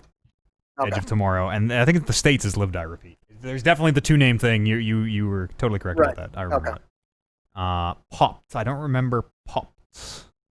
Destruction Derby. Oh, I do remember Popped. Destruction Derby and Cool Arenas. Where yes. It's not called Pop. It's called something All Stars, and I don't know why it says Popped here. Oh, maybe you Popped All Stars. What No, was that? I don't think it's called PS5? Popped All Stars either. All Stars. Destruction All Stars. It's called. Popped. What is Popped? I don't know. I wonder if I was trying to write I popped for something and then everything got weirdly formatted. It looks a lot like what if you were playing Rocket League without the ball, kind of. Cars with jets on them that can do jumps, and it seems like when you... I don't know if there people were getting out, or when you died, you could get out of your car. Yeah, but unique that you can get out of your car, and everyone else still seems to be trying to mow you the fuck down. Yeah, I wonder if it's your car gets destroyed and you have one chance left. Because there's people like jumping over cars as they were trying to mow them over and shit. I wonder if that's like your last chance to... If you can survive, you can maybe still win or something. Yeah, maybe. It reminds me a lot of Onrush in a way where like... Yeah, and that car game, whatever it was called, the Untitled car game or whatever it was. Oh yes, the Project Cars. Is that what it was called? No, that's the racing sim. The like the Burnout one, the Smash Into. Yeah. I don't remember what that was called. They like put a bunch of ramps and stuff that you could jump off of and run into each other in the air. Yeah. Yeah. I like the arenas. They kind of looked like a Robot Wars arena where it's like this wall's just got saws on it. Yeah. There's a flamethrower shooting out of the floor here. Yeah. It'll all be about what it plays like. Obviously, it knows it looks like Rocket League. There's a lot of good will there, I think, or maybe bad will. Maybe like me, you see it and you're like, I wonder if they're just kind of trying to ape Rocket League here. We'll see. I don't know. I liked Onrush a lot. In a world where like Onrush was supported and got regular updates and stuff, we'd probably all be playing. Maybe not still, but I like Onrush. Pour one out for Onrush. I also like, Onrush was an experience I'll never forget for the times I got to play it before everyone stopped. I don't know if this is said Kenna or Kina, and I didn't know actually in the trailer, although I think a man who sounds very much like Ken Watanabe, but I was assured was not Ken Watanabe in the trailer. By Ember Lab. Supposed to be out this year, holiday 2020, they said. This is the one that looks like this was like the Pixar movie come to life. Mm-hmm. Kind of Pikmin feel to it with you trying to collect all these little Furby things. Again, sign of the times. I am so ready for whatever this cute little black fuzz is. I want to rescue these little Pikmin. I want to, be this Pixar lady who... Go ahead, Andy. Let's see. I was just going to say, this was the first game that popped up out of all these ones where I was like, oh, hell yeah, I want to play that game. That was the first one that really did it for me. But I'm also, like, cutesy games like that are what I'm usually into. So, but yeah, like, as soon as I saw that, I was like, that is the world that I want to get sucked into. And you're right, Matt, like, especially right now. And to that point, I also wonder if, like, we didn't see God of War, or, like, we didn't see... nothing too violent. I wonder if they purposefully were like, now is maybe not the time to show this like ultra realistic, super fucking visceral Kratos tearing intestines out of who knows what or whatever was gonna happen. Yeah, this felt like the Banjo-Kazooies and Spyros of like the old era, where it was like, oh, look at this cute little. There's probably collectibles for me to get, and oh, this is gonna be great. Looks real good. Like visual looks real good. Kind of third-person combat action thing, which kind of. I'm very hit or miss with the combat and stuff, but I would very much like to play it right now. They showed Goodbye Volcano High, which is like a 2D visual novel looking kind of thing with dinosaur people who appear to be in a high school band. Yeah, that is kind of the best read I had on it too. I have no idea what the play style is, if it's a visual novel or a like Night in the Woods-esque like side-scrolling 2D thing, or I have no idea, but very artsy. Night in the Woods was the first thing I thought of when I saw it too. I was like, oh, that looks very Night in the Woodsy-ish. I still think that Night in the Woods visually looked a lot more appealing to me. The dinosaurs were kind of, I found the look of that game very off-putting in an odd way. It's got a real prevalent style. I'm with you, Andy. It's hard not they look kind of shittily drawn. It looks like a dinosaur I drew, and I can't draw for shit. I didn't know what animals they were until the end. I'm like, what are these horses? What are these? What anthropomorphized animal are these people? I don't know. Like you, Andy, the art style did nothing for me. It's accurate. Apparently, I spelt in the title of this game. Oh, Volcano High. I typed in Goodbye Dinosaur High, and then the friggin' and all this porn showed up. It's weird. The Good Dinosaur popped up, like clips from that movie. Oh yeah, a classic. Okay. It does look 3D. I'm looking at it now. It's like 3D cell shaded. Yeah, I'm not getting anything for this. Am I stupid? One second. Goodbye Volcano High. No comma. Google does weird things with punctuation. I didn't put the comma in there though, and that's why it's not popping up. Oh, weird. Well, no, now it is. I had to put the comma in. Yeah, like I don't. They're weird. Like it's yeah, like yeah. I don't know. It's not a fan of Goodbye Volcano High over here on the Talking Reckless podcast. The dolphin lady or whatever she is, the right underwater dinosaur thing upsets me in a way that I'm having trouble reconciling. I think she's the singer of the rock band. Yeah, she plays guitar and sings in the band. I think she might be the main character of the game. Like the real like long. She has like angel wings. Yeah. Yeah. Yeah, that's the one I'm looking at. It's weird. I don't know. I think these guys seem like they're okay. It looks like a Guitar Hero guitar. Yeah. I still want to play it. I don't know I think they're supposed to all be dinosaurs. I have no idea. I still want to play it. I kind of had a realization during watching this that like my taste in games have matured a lot apparently. Where like 10 years ago, I'd be like, well, I don't know what this is. It's not for me. No thanks. But I played enough like Life is Strange's, enough Night in the Woods, enough Oxenfreeze, yeah, and really really liked them all. That I'll probably check out this Teenage Angst we're gonna solve some high school crimes. Let's fucking do this. I'm in. Yeah, and I think that I'm on the same page as you too, Matt. Where it's like and honestly, it wouldn't be the first time that a unique art style has come along, and then kind of after allowing myself to get immersed in it, and especially if it has a really good story, like if I end up getting attached to these characters, I'm probably going to think that fucking dolphin thing's hot. Like I, don't know, right? Stop. Like, these are high school kids, Andy. These are high school dinosaur kids. You can't. You almost got out of this fucking section. We're so close. We were right at the end. But seriously though, like after playing it for a bit, like if this story is solid with this, then yeah, I'll probably think the art style's a lot cooler once you get used to it. But yeah, totally.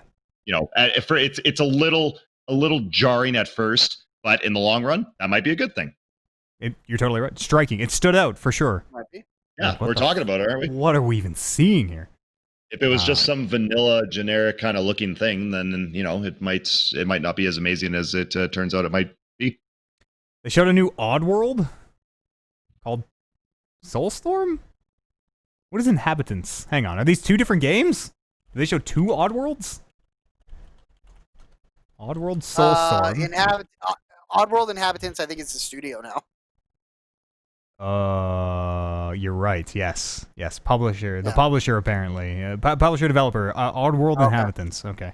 Apparently they're still making Oddworld games, which was shocking to me.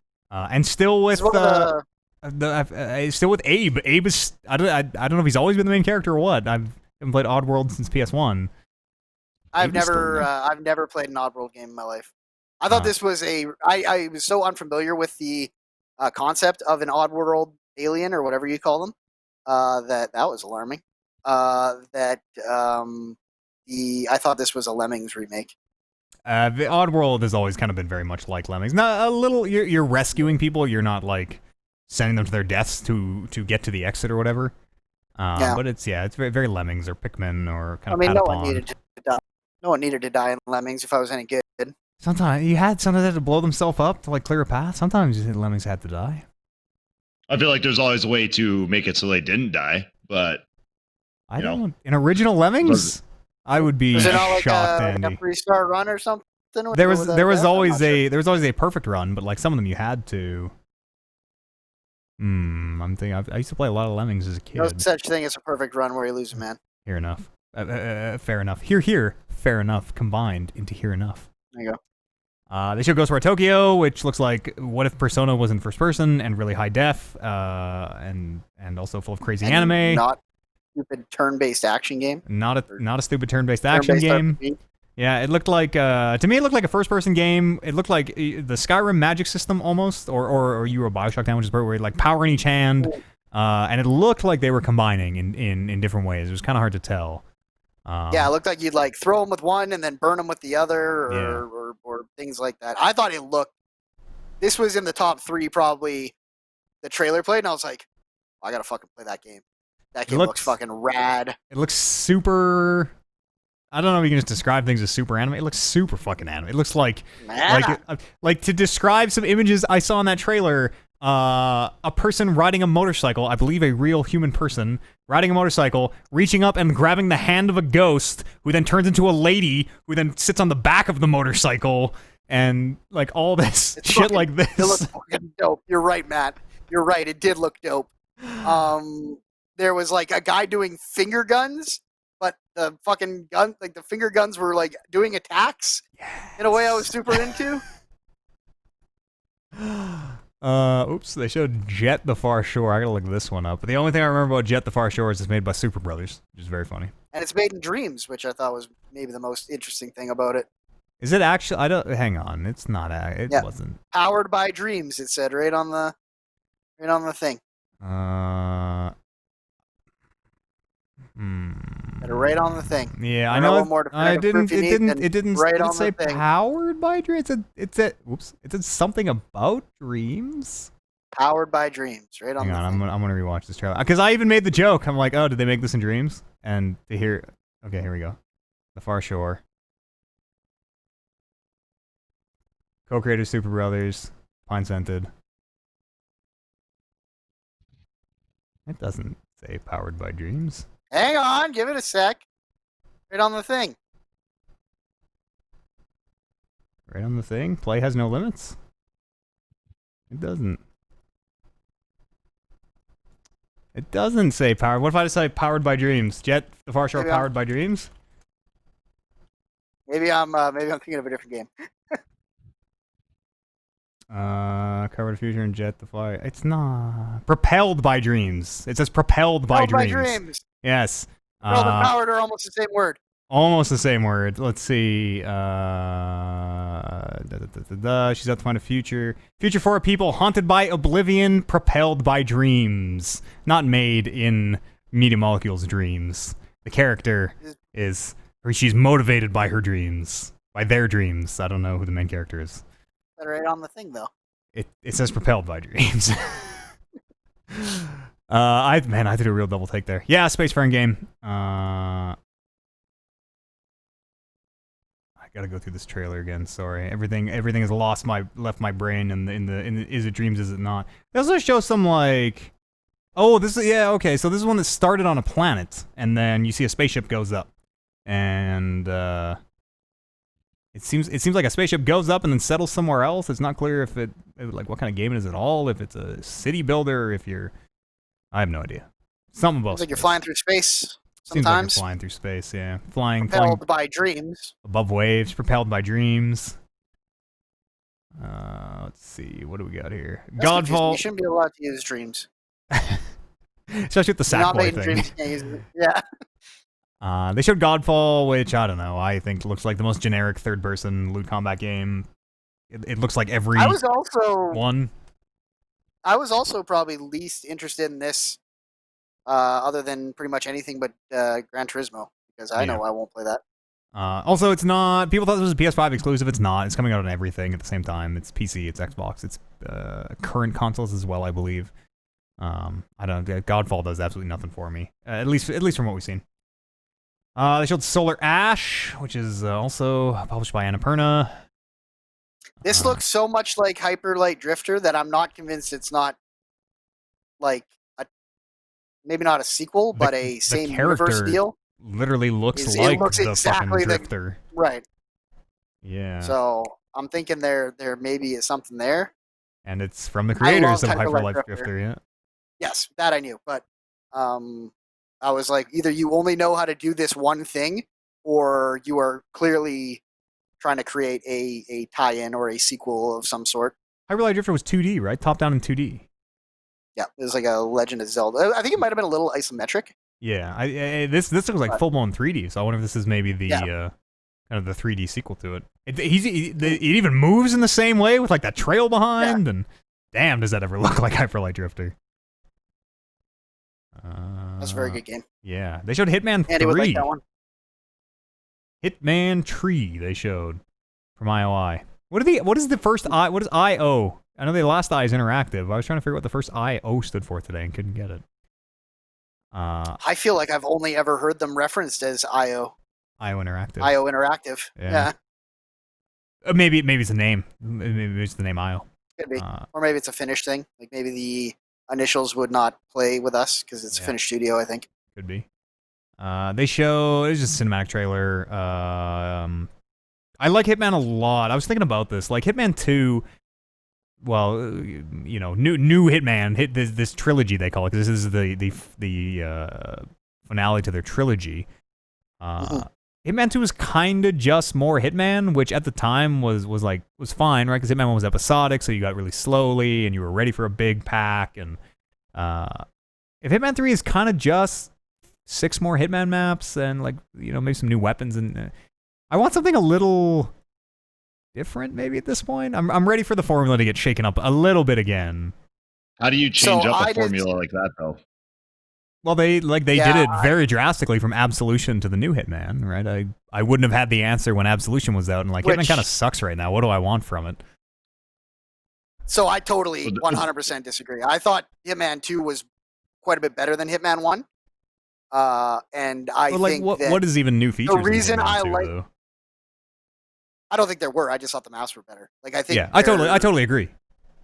Yeah, but it was kind of just 6 more maps, really good maps. Right, and I think you can like put new weapons and everything, and tweak the maps, tweak what you're able to do a little bit based on what worked and what didn't work. But I really want it to be the episodic thing. Like that is how I have come to now enjoy Hitman, where I'm like, I can just dump a bunch of time into this map and like do everything I want to do in it, and then jump out and play other games. And then when that other map comes, I'm very excited for it. I'm totally with you.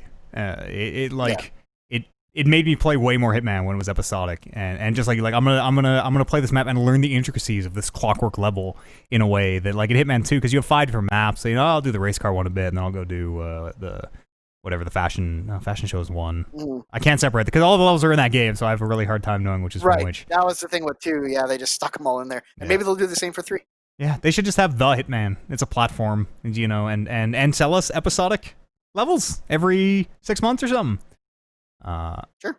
I don't think they will. I bet this will be just a full out release if it's coming on Jan 21. But who knows? They showed Astro's Playroom. Apparently, Astro's still in the picture, which I guess is why why A, it has an HD camera, and B, they showed the HD camera. Must be for Astro's Playroom. Remember the Kinect? PlayStation 5 has a Kinect, apparently.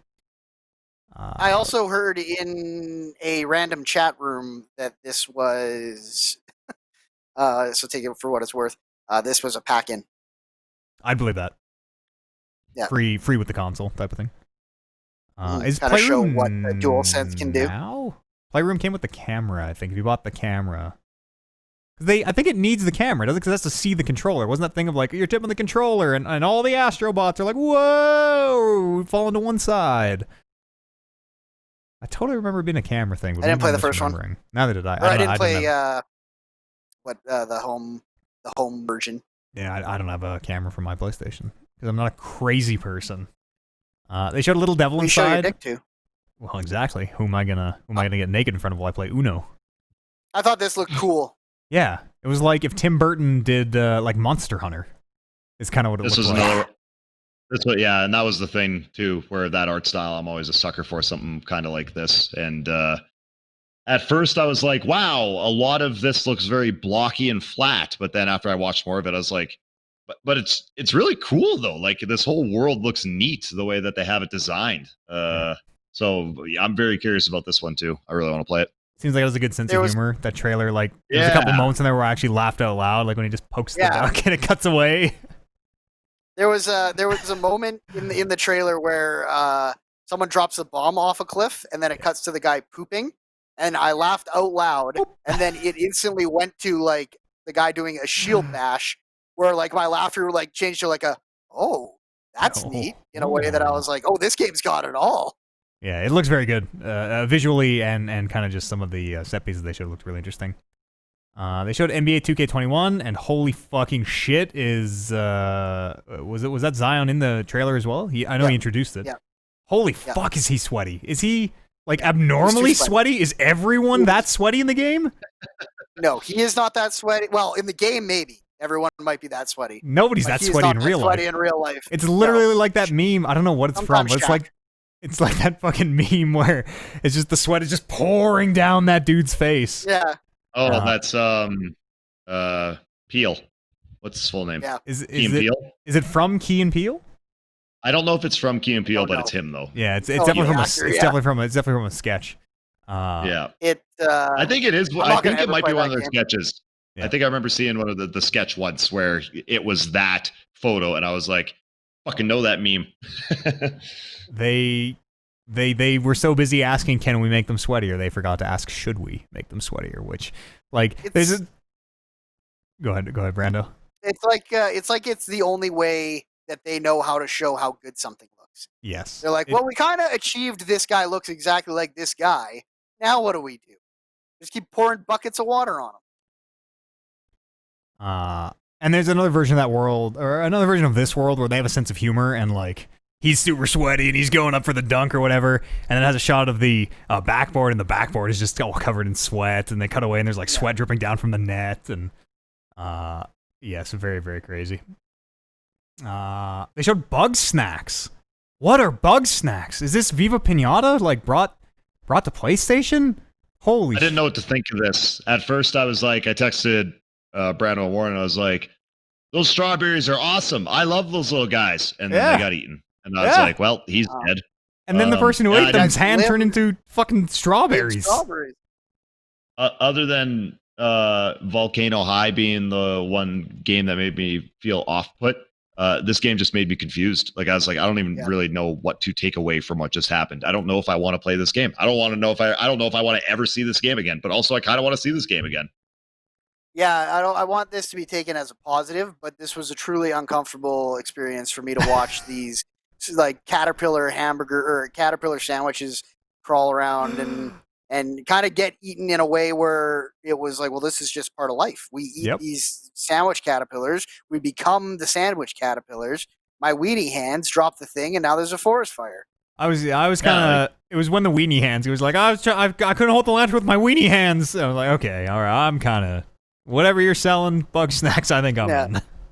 Let's do it. And the thing too that makes me want to fucking know what's going on is at the end there when it got dark and all the snacks like turned into that monster, and I was like, oh shit, it's this fucking like, is you eating the bugs bad and like there's gonna be some sort of bug uprising, or is it gonna be like Pikmin where you got to go out and eat, like got to go out and do your stuff before nightfall? Because if nightfall hits, you're fucked, or what's the deal? No. I have no idea. Do you like breed the bug snacks? Thing, yeah. Is that a thing? Can I make? Yeah, is it like a slime rancher kind of deal? Or? Yeah. Can my straw or even be just like Viva Pinata? Can my strawberry spider and my cheeseburger caterpillar like make a something? The slime rancher just got an update. I like Yeah, I played a lot of that game. Yeah, it was an alarming amount. Anyways. They showed the Dark Souls remaster, which holy shit does it ever look good. In a way that like I legitimately could not believe what I was seeing. Where Shuhei comes up and is like, I have something very special to show you. I'm like, shut up, this isn't dark. Get out of here, Shu. And then you start seeing some of the bosses and you're like, holy shit, this is an incredible looking remaster. My god. It is like hard to parse if it is even going to be the same game. It looks just top to bottom completely different. This will be at least my attempted entry point into that series. So we're gonna find out how I handle a Souls game. It is the least Sekiro. So if there's a slider and Dark Souls in the middle and Bloodborne and Sekiro are kind of over here, Demon Souls is like off the chart the other way. It is the slowest. It's like if Red Dead 2 and Dark Souls had a child. It was just really fucking slow. It takes you 10 Sounds hours awful. to eat your fucking grass. You don't have, you know, in those modern games, you have a consumable that, you know, your health potion, your healing item refills when flask, you yeah. rest. You don't have flasks in that game. They're just raw consumables that you can run out of, and like Dark Souls is. It'll be really interesting for all the people coming to it for the first time in 2020 or 2021. Like, So if I beat the game on this side of the thing, and I then go on to beat Dark Souls on the other side of the thing, yeah, Demon Souls. or Demon Souls on the other side of the thing, then I will just know that I can beat all the ones in the middle, Yep. and thusly not have to play any of them. And by the transitive property, you've beaten the entire Yes. series. Sure. They showed Deathloop, which is called Deathloop. It's about a death loop. Which I Deathloop could have sworn that Seems trailer. rad. I could have sworn that first trailer we saw months and months ago had Dave Fennoy. Like, I am so positive. I'm 10,000% positive it was Dave Fennoy as the male assassin. I don't think it didn't sound like Dave in the gameplay and the trailer stuff they showed. Which Maybe they got Dave for a trailer, and then they got this guy for a game. could have been, or maybe Dave just has like real incredible range, and I just don't give enough credit. But I feel like I can always pick out Dave Fennoy's voice, like 100% And it would of also the be time. weird that even a man would so drastically change what he sounded like a trailer to another trailer. Yeah, unless they were like, because it was very much the like, you know, I always think Lee when I hear his kind of standard read. He's like, I gotta find my way out of here, sweet pea. like, oh fuck, Lee. So I wonder if, Everything's sweet pea. yeah, I wonder if maybe everybody was like, oh, that's Dave just doing his Dave thing, and Dave was like, yeah, I'll fucking show you my Dave. Check this out. You know, cracked I'm it. gonna I was say like, yo, motherfucker. we gotta redo these lines. I'm gonna blow these people's minds. Give me some nails and a gun. They showed Resident Evil 8, The Village. Yeah, it looks creepy as hell. Werewolves and like witches. It looked like. I feel like this seemed like the kind of thing that they came up with Village so that they could do the VII thing, Yeah, VIII, and then Yeah. decided to make a game about a village. yeah, I agree. 100%. 100%. Doesn't make it a bad game. I just feel like, what are the odds? What are the odds that you made this game about a village, and then we're like, oh, also there's VIII. And does it play that well in Japanese? I wonder. The 8 pun. I like that there's a Wolfman and stuff. I like that did not see a lot of T virus or other virus, G virus, whatever virus. Well, the werewolf stuff is obviously going to be of, a virus of some kind. right. It's all got to tie in, but like you can look at these zombies from Resident Evil games and be like, oh yeah, that looks like you got a virus. Yeah. Whereas it would be cool to see me be able to kill some other monsters, even if Yeah. there's a book in a drawer somewhere I have to read that explains why a virus has turned this into a wolfman. I'm good with it. And we've even, leading up to this, we've heard the rumors were this next one is going to be all about witches and werewolves and like supernatural, kind of mythological creatures. Should I say what happens at the Should I say what happens at the end of this trailer? I mean, it's probably fine, right? It's a trailer. Well, that's weird coming from you. So I haven't played 7, is why I ask, right? I'm not Mr. Resident Evil. I wonder, like, is no, I more meant like your opinion on trailers and okay, avoiding trailers. Well, I mean, in the context of this you don't video want to game see anything. podcast where we are discussing these events, Sure, I don't care. all right, is Chris doing okay? Like he looks like he's had a few rough years when you see him at the end of this trailer. Yes, which is funny because you see him. Can I spoil the end of 7? Yeah, that's probably fine. Yeah. He shows up at the end of 7 in a very not impactful way. That not impactful meaning that it's not going to be a big twist that's going to blow your mind, but they are clearly at the end of 7 being like, hey, when we keep this going, look for Chris. Yeah, He's going to be a part of this. So,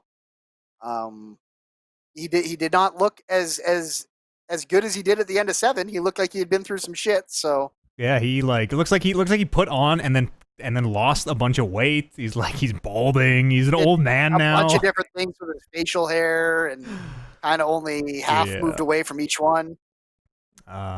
Yeah, that was wild when he showed up. I didn't realize. I knew from you that 7 was like loosely tied into the overarching umbrella story or whatever. Very but, loosely. Yeah. Yeah, seems like this one will be a little bit more head on. And you still plays Ethan by the sound of it, because I think Chris was like, Ethan. They showed Pragmata. Pragmatism and Looked Stigmata? like Death Stranding. Is that... I'm trying to think yeah.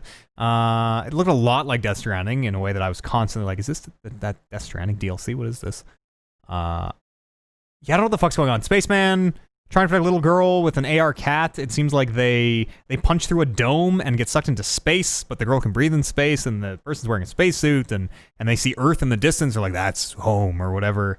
I don't know what the fuck is going on there. Apparently it's a Capcom property.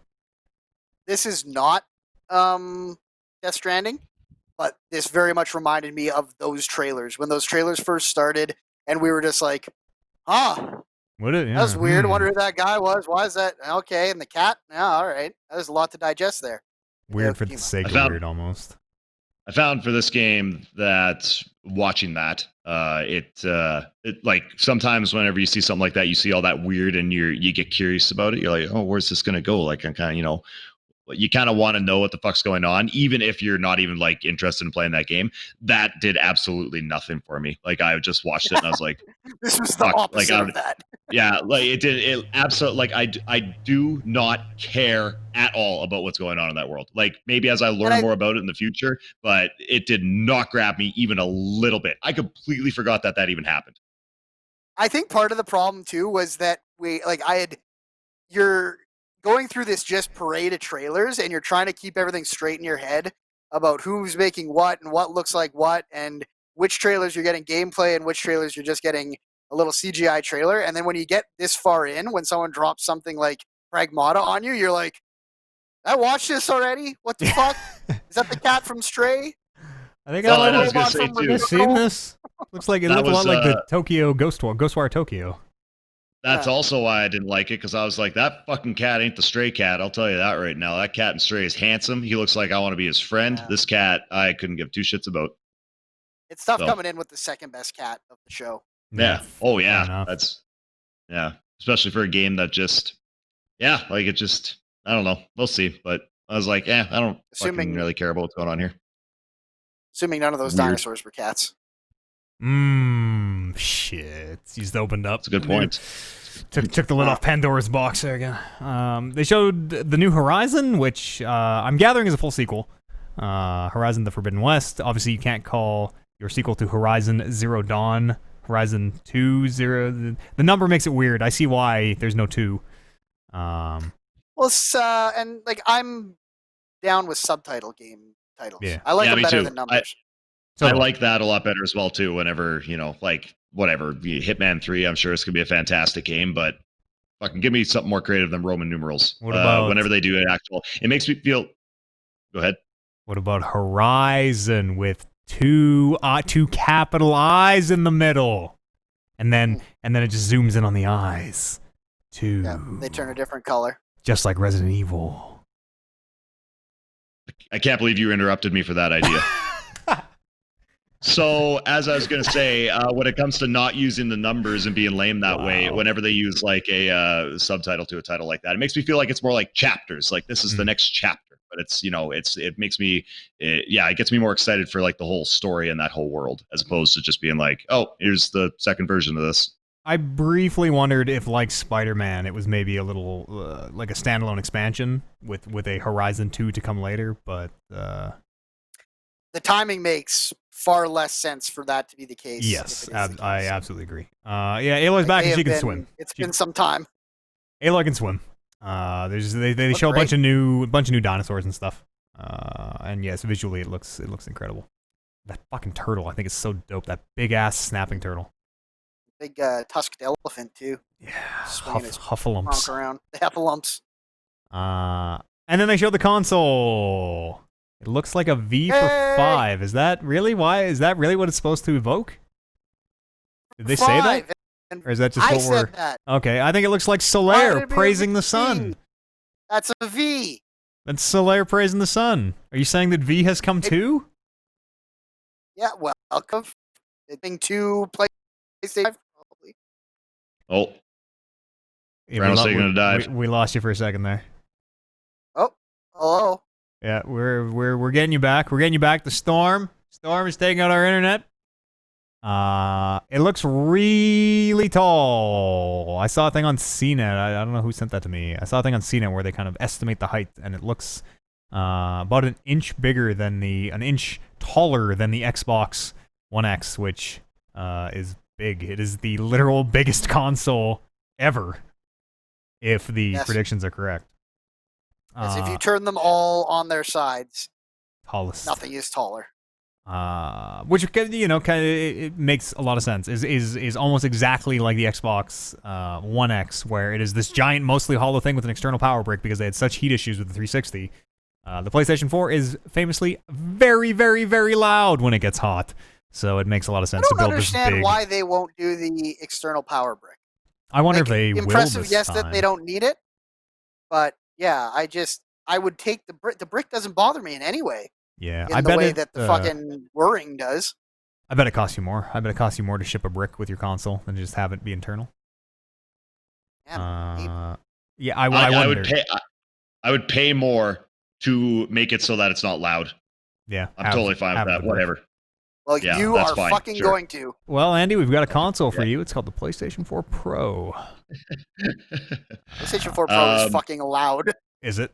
So we've described what it looks like. We've made fun of it a little bit. What do you guys think about it? It's here on the VOD. I honestly think it looks fine. I saw the memes first and then the reveal event, and the memes. Blessed are the memes in these troubling times. Yeah.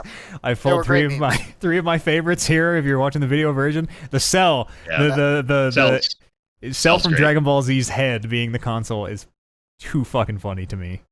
Yeah. Well, and then like we said too, because it's funny because it kind of is his head, and also it matches his whole perfect form thing, right? So like I'm the ultimate thing. Perfect console. Yeah, the perfect console. That's great. Would like it if it wasn't. I'd like it more. I should say I don't dislike it, but I would like it more if it was not white. I don't like white consoles. I never have. I would like just the exact same thing with a dark color option on the sides, whether it was black or if they thought it should look a little bit different, then make it like a gray or a dark blue or something. I wonder if we'll have color options. What about Spice Orange? There you go. I'm always down for Spice Orange. Fuck yes. I will say that honestly, I always really come to realize this when I see the people that are truly making fun, like the console war people that are truly making fun of how each one looks, where I honestly don't give a fuck what these things look like. I don't live a lifestyle in which I have a lot of showpieces around my house anyway. Like I'm not I gotta get a new vase for the fucking corner. I'm very much this thing's gotta do the job. I'm gonna put it where it fits, even if it's like half in front of my TV sitting like crooked on the corner of the desk because that's the only place it goes. I'll do it. Hanging halfway out of the entertainment system. Yeah. So, I mean, it looks fine. I don't think either of them look bad. I'm partial to the Xbox One because it just looks like an absolute brick of pure unbreakable force. Yeah, it's clean. It looks like if you put two handles on that Xbox One, you could use it to like bash doors in. It becomes a battering ram. Yeah, so that's my thoughts. Yes. They showed a disk drive and a diskless drive. A disk driveless, I guess. Not a diskless drive. A disk driveless version. Which is very interesting. We don't really do too much of that now. The Xbox 360 Arcade is the last time I remember that happening. But good. I'm glad to see that for the folks like me who did not buy... that's not true. I own a Rock Band disc. I think it's the only disc I own for Xbox One. And I don't know, that's not even mine. That's collectively, I own that with the fellers. Good, which I've only played twice. Is that true? Only twice ever? I think so. That's fucked up. 2 or 3 times. That's fucked up. No, it's absolutely true, because we bought that and then I moved. Yeah, you broke the drum stick and the drums. Oh yeah, that's probably a good thing I've only played it twice. That thing would be in shambles if I was there for regular Rock Band parties for the past few years. Once this goddamn pandemic dies down, we gotta get together for some Rock Band here at some point. Oh, that first one's gonna be a banger. Ooh, yeah. They showed some. I'm gonna bring extra drumsticks with me. He's got his own in a velvet bag. Yeah. They showed peripherals. The HD camera blows my mind. Why? For whom? For what? Who's buying the HD cameras? Bear with me if this is a stupid question. Is this something that you would need for PlayStation VR? Oh, yeah, maybe, actually. You might, how does it work now? There's no sensor bar or anything for VR, is there? I don't have one, so I don't know. But when I first saw the camera, I thought maybe it was for VR purposes. The This was current also when I thought PSVR everything came in that one bundle, though. uses the PS4 stereo PlayStation camera to track the position. Yes, that's probably exactly what it is. I think that's it. It makes a lot of sense because otherwise, like, why? We've gotten away from the Kinect. They used to put Kinects in all. I have a Kinect somewhere sitting around. I know Warren still uses his, which I always find really funny. Yeah, when I got my Xbox, I got the version without the Kinect, and I don't know if you did very much, Brando, but I remember Warren was constantly giving me the gears about it, and I was like, "Look, if I ever need this thing, I'll go out and buy it." Never was there a moment when I needed that Kinect. No. I saved I gave mine away, and I can't remember $100 on that who. console. I got mine sitting in a box somewhere. Yeah, I can't remember. I thought maybe I actually gave it to Warren, but I can't remember. I definitely don't plan on ever using it again. And that's the PlayStation, more or less. It never worked as well as I wanted it to. The old Kinect. Yeah, I always liked the concept, but it just never. It wasn't there yet. Even Warren, like when he's turning the volume down on his TV, he has to yell Xbox volume down like 4 or 5 times to get it to where he wants it. And I'm like, it'd be better if there was like a way to do that all in one go. Like there was a different command, but it has very interesting. It has very interesting non-gaming applications now, like mocap and like a lot of medical applications, which is really neat. It was in it was in Paranormal Activity. I remember. Like a key plot point in one of the Paranormal Activity movies, because it like fires those infrared dots. Remember, there's a scene with like you can see the infrared dots in the camera, and then you see them move. Like there's a person under the dots. Yeah, that was neat. I always liked the being able to like boot up a game with it. I always thought that was if it worked better, and if I didn't need to know all the exact commands for everything and keep forgetting them because I forgot to say 2K21 instead of NHL 21. And those kind of little things, it would have been slick. And that more or less is the PlayStation 5 event in very brief form. Yeah, it was a pretty good showing. It's a pretty good showing. I think they're holding back some aces in their sleeve. Obviously, you gotta let Microsoft go. We gotta let the prices get figured out, and I bet there's gonna be 1 or 2 things they're holding back. 1 or 2. I mean, Horizon is obviously a flagship. When's their next thing? Yeah, like they can't have very many more kicks at the cat before the fall. I don't know if they have anything scheduled. But I don't mean I think they'll have an event per se. I just think there are 1 or 2 games. Horizon must not be the only like main first party franchise. Well, and I don't know that Horizon's even coming out at launch. I don't think. Yeah, I don't think it is either. So I think there is. I don't know. I don't know what it is. I don't think it's God of War. It's obviously not Uncharted, but I think there must be, unless maybe there's somebody who's working on something and it got delayed because of the world. But there's maybe time to also remember that launch lineups are usually not very good. Yeah, so that's fair we get some of the games that we saw today, and we get some kind of ports or game recent. Starting to lose you again. Hello, we better wrap this up quick. The internet's getting rougher and rougher. Yes, launch lineups. You're right. Traditionally, not very strong. What if we change that? I think Microsoft is going to have a great launch lineup. They haven't released a game in 10 fucking years. What is the last first-party Microsoft game that came out? They have been either working on things and just scrapping them. They're like, this is crap. Or they've been working on things and saving them up for this big launch lineup. If Halo Infinite doesn't launch with that fucking console, what are we even doing with our lives? And the only other news story I have, I guess there are two news stories here, is Star Wars Squadrons, which was very likely, we heard a leak out of EA Motive a few months ago. They were working on, I think it was Project Maverick was the codename that launched. And they've announced Squadrons because it leaked and basically said check for a trailer, which by the time you hear this on Monday, it'll be out. You'll probably know more about Squadrons than we do by the time this podcast come out. But as of the time of recording, apparently it says head-to-head battles in a way that kind of made me wonder, but competitive space dogfighting game. Multiplayer spaceships, shooting spaceships, blowing up real nice. Crimson Sky. You guys ever play Crimson Skies back on the original Xbox? No way. So good. PvP But dogfighting game. I really want Rogue Squadron to be the game that it is in my head. And I actually think it has a pretty good chance of being the game that I think it is. Just Squadrons. Rogue Squadron is the 64 game. Not Rogue Squadron. Yeah, I wonder how similar it'll be to like the Flying and Battlefront and stuff, which is pretty good. Like there's full-fledged like space dogfighting in Battlefront, which is not bad at all. But you also hope that they do something a lot more layered than that if that's the only thing that they need to put in the game. Well, I was going to say, I hope it's very different than Battlefront if it's all they're doing. Mm-hmm. Oh yeah, that's what I was thinking too. I was like, Battlefront's always already pretty tight. Why is this happening? Like that was kind of my first reaction to it. I wonder. And I don't know how many people are actually playing the flying in Battlefront anymore. I didn't think that there was a demand for something like this, so it seemed kind of out of nowhere. Yeah, well, Rogue Squadron is like one of those iconic games, right? People have been clamoring for a new Rogue Squadron for years and have kind of never really got it.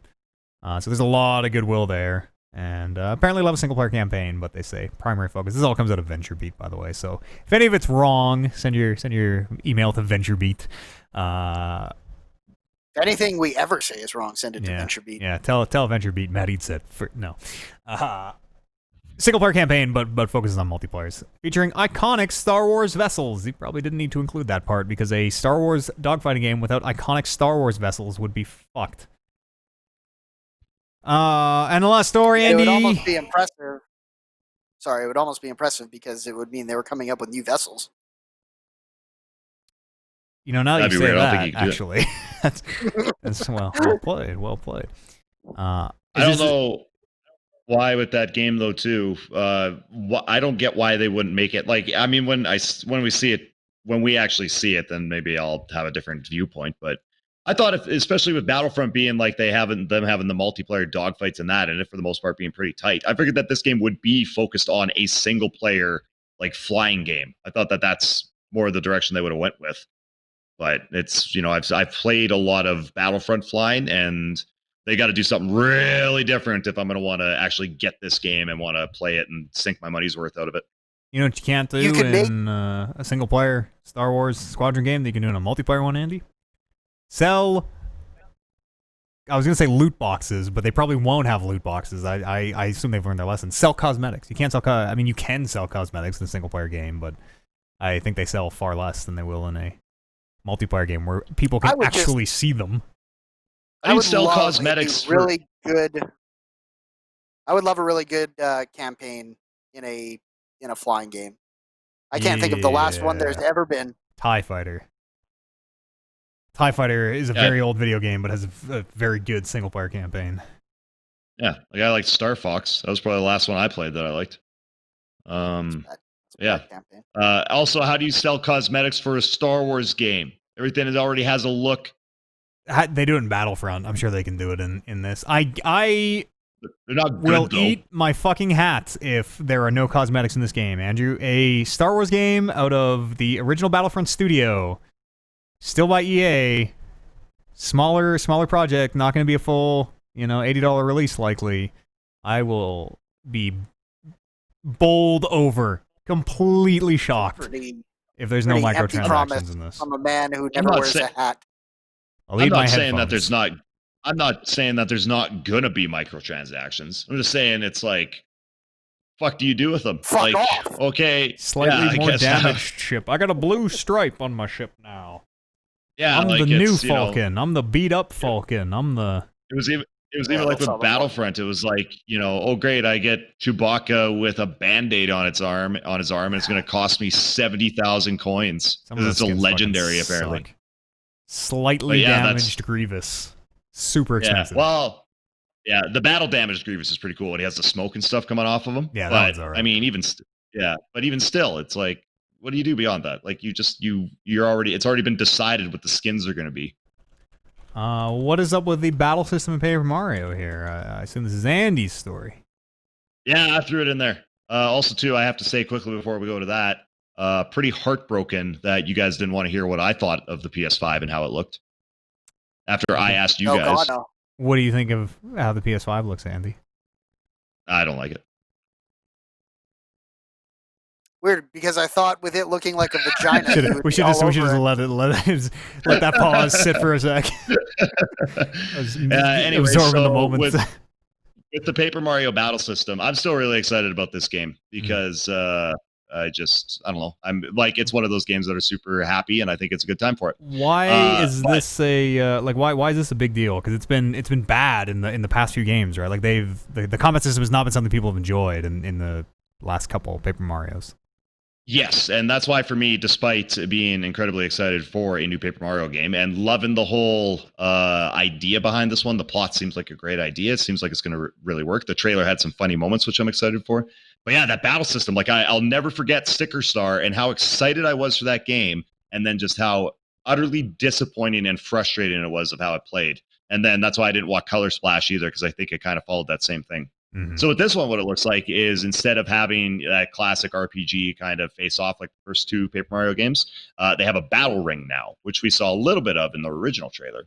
But I guess how it works is you have a certain amount of turns for how you line up enemies in the battle ring. So if you're fighting Goombas, they're all spread out around this battle ring, and you turn the separate rings around until you line them up in a certain order, and then you attack that string of guys. And I think that they can rotate each turn, so they can jump to a different space on the circle. And then you have to kind of adjust accordingly and kind of line them up differently. Oh yeah, and then pick an weird. attack. So say if you're going to do a jump attack, you want to line up a string of Goombas and then do a jump attack on all of them. Or if you're going to use a Quake Hammer, maybe you want to put 3 Goombas beside each other and then strike them that way or something. Yeah. So that seems to be the whole kind of system they're going for. They've that's added a whole nother it's a 3D Paper Mario game, which is really confusing. They've added a whole nother dimension now. Yeah, and that's what Brando said. That's really what it seems like. It seems like the battle system is going to be more puzzle based now. Like even the bosses. So how the bosses work is you'll have the boss in the middle, and then you create a route for Mario where he can run and grab power-ups on his way to attack. So you'll say, okay, take this route. So he'll run that route. Whatever he runs into will power up that specific attack for that particular move, and then they'll stack, and then you'll attack him, and then just keep repeating that, rinse and repeat. It looks very different than those first two games. This is not what I wanted, but this is at least not like the other one, and maybe I don't know what I want until I play this. Yeah, that's my thought process too. I'm like, I would, for as much as I would love a Paper Mario that kind of went back to the old days, or at least I think I would. This is actually kind of intriguing. This looks interesting and far more enjoyable than what they've done in the past couple. This whole game is 3D. I feel like I've been lied to. I guess the original Paper Marios are kind of 3D. They're like isometric. Yeah, the worlds were 3D. Yeah, they're like yeah, you can move like in and out. Oh yeah, no, I guess you're totally right. You'd go down a bridge towards the bottom of the screen. Yeah, you're totally right. It's just the battles were 2D. Yeah, this battle ring is 2D. wild, man. Weird. I wonder. Weird. I wonder how it'll play. Cautiously optimistic. Yeah, I love Paper Mario, except I only like half of them. Yeah, So I like half of them too. This game could be bad, and I could literally dislike more Paper Mario than I like. Could be the tipping point. So that's all I had. All right. Well, thanks very much. That's a good little story. Podcast at talkingreckless.com is the email address. If you want to write in some emails to the show, you can leave them there. We'll read them out here, especially if you say nice things. You can also drop them on our Discord if you can figure out how to leave voicemails on there. It is now set up properly, so you actually can leave voicemails, where before turned out it was I was telling people to leave voicemails, but it was physically impossible for them, is why it was so damn hard. But that's fixed. Or you can drop on our subreddit, r/talkingreckless. D&D is, we're kind of hit or miss right now for D&D. The pandemic obviously has us on hiatus last week, but, we're kind of taking it week by week right now, so we'll get it up as soon as we can. But that's Rolling Reckless. You can find that anywhere. Podcasts are vended near you, Spotify, iTunes, Google Play, so on and so forth. Video versions over on YouTube under Rolling Reckless. If you enjoy this madness and want to support the show, toss us a couple dollars. I would very much appreciate that over at patreon.com/talkingrecklesspodcast. Then you get a bunch of extra podcasts and things for yourself. And other than that, I think we'll call this little video game show. Brandon Lynch, thank you very much for joining us for running down the entirety. All these PlayStation 5 notes brought to you by Brandon Lynch today, ladies and gentlemen. Yes, I like to take notes on things that excite me and not things that I hate. Hell yes. Well, now we only have 51 more weeks of news sections that you hate before. And Andy Captain, thank you very much, my friend, for joining us, as always. I'll take notes on whatever I'm told to take notes on. That's what I like to hear. It's a good... You need both. Good you need podcast. One on each side. That's right. You need your Sekiro and you need your Demon Souls. To you at home, thank you very much for watching or listening. If you're catching this live on Twitch, we do this every week. Go subscribe to the podcast over on iTunes or wherever you get your podcasts, Spotify. And join us for our 10 million other shows that we do. A lot of Red Dead RP and stuff we'll be doing this week. And other than that, take care of yourself. Stay safe. And if you can, stay sane. And we'll see you here next week. It'll be the it'll be the 323rd episode of the Talking Reckless podcast. We'll see you then. Scene. It's too hot. Feels like just yesterday you're making the 305 joke. Because, bitch, I'm worldwide. Anthro, thanks so much for the raid, my dude. I saw you hit us with a big raid there. I really appreciate it. Welcome, gang. What was I going to say? It's something that I was going to say before you got me all excited about the raid. 305. Bitch, I'm worldwide. We're still live, right? Yeah, we're still maybe this is a this might be a conversation. Okay, well, I'll turn the stream off. We can get raw. And now everybody's curious. Yeah, oh, fuck. Thanks very much for watching. Listen, everybody. We do this every week. D&D podcast, Dragon Ball Z podcast called Super Saiyan Pod Super Saiyan. It's very good. You can find all that on our website, talkingreckless.com. There's no W in Reckless. Talkingreckless.com. Thanks again, gang. Take care of yourselves. Take care of the people around you. And we'll see you here tomorrow. Bye-bye.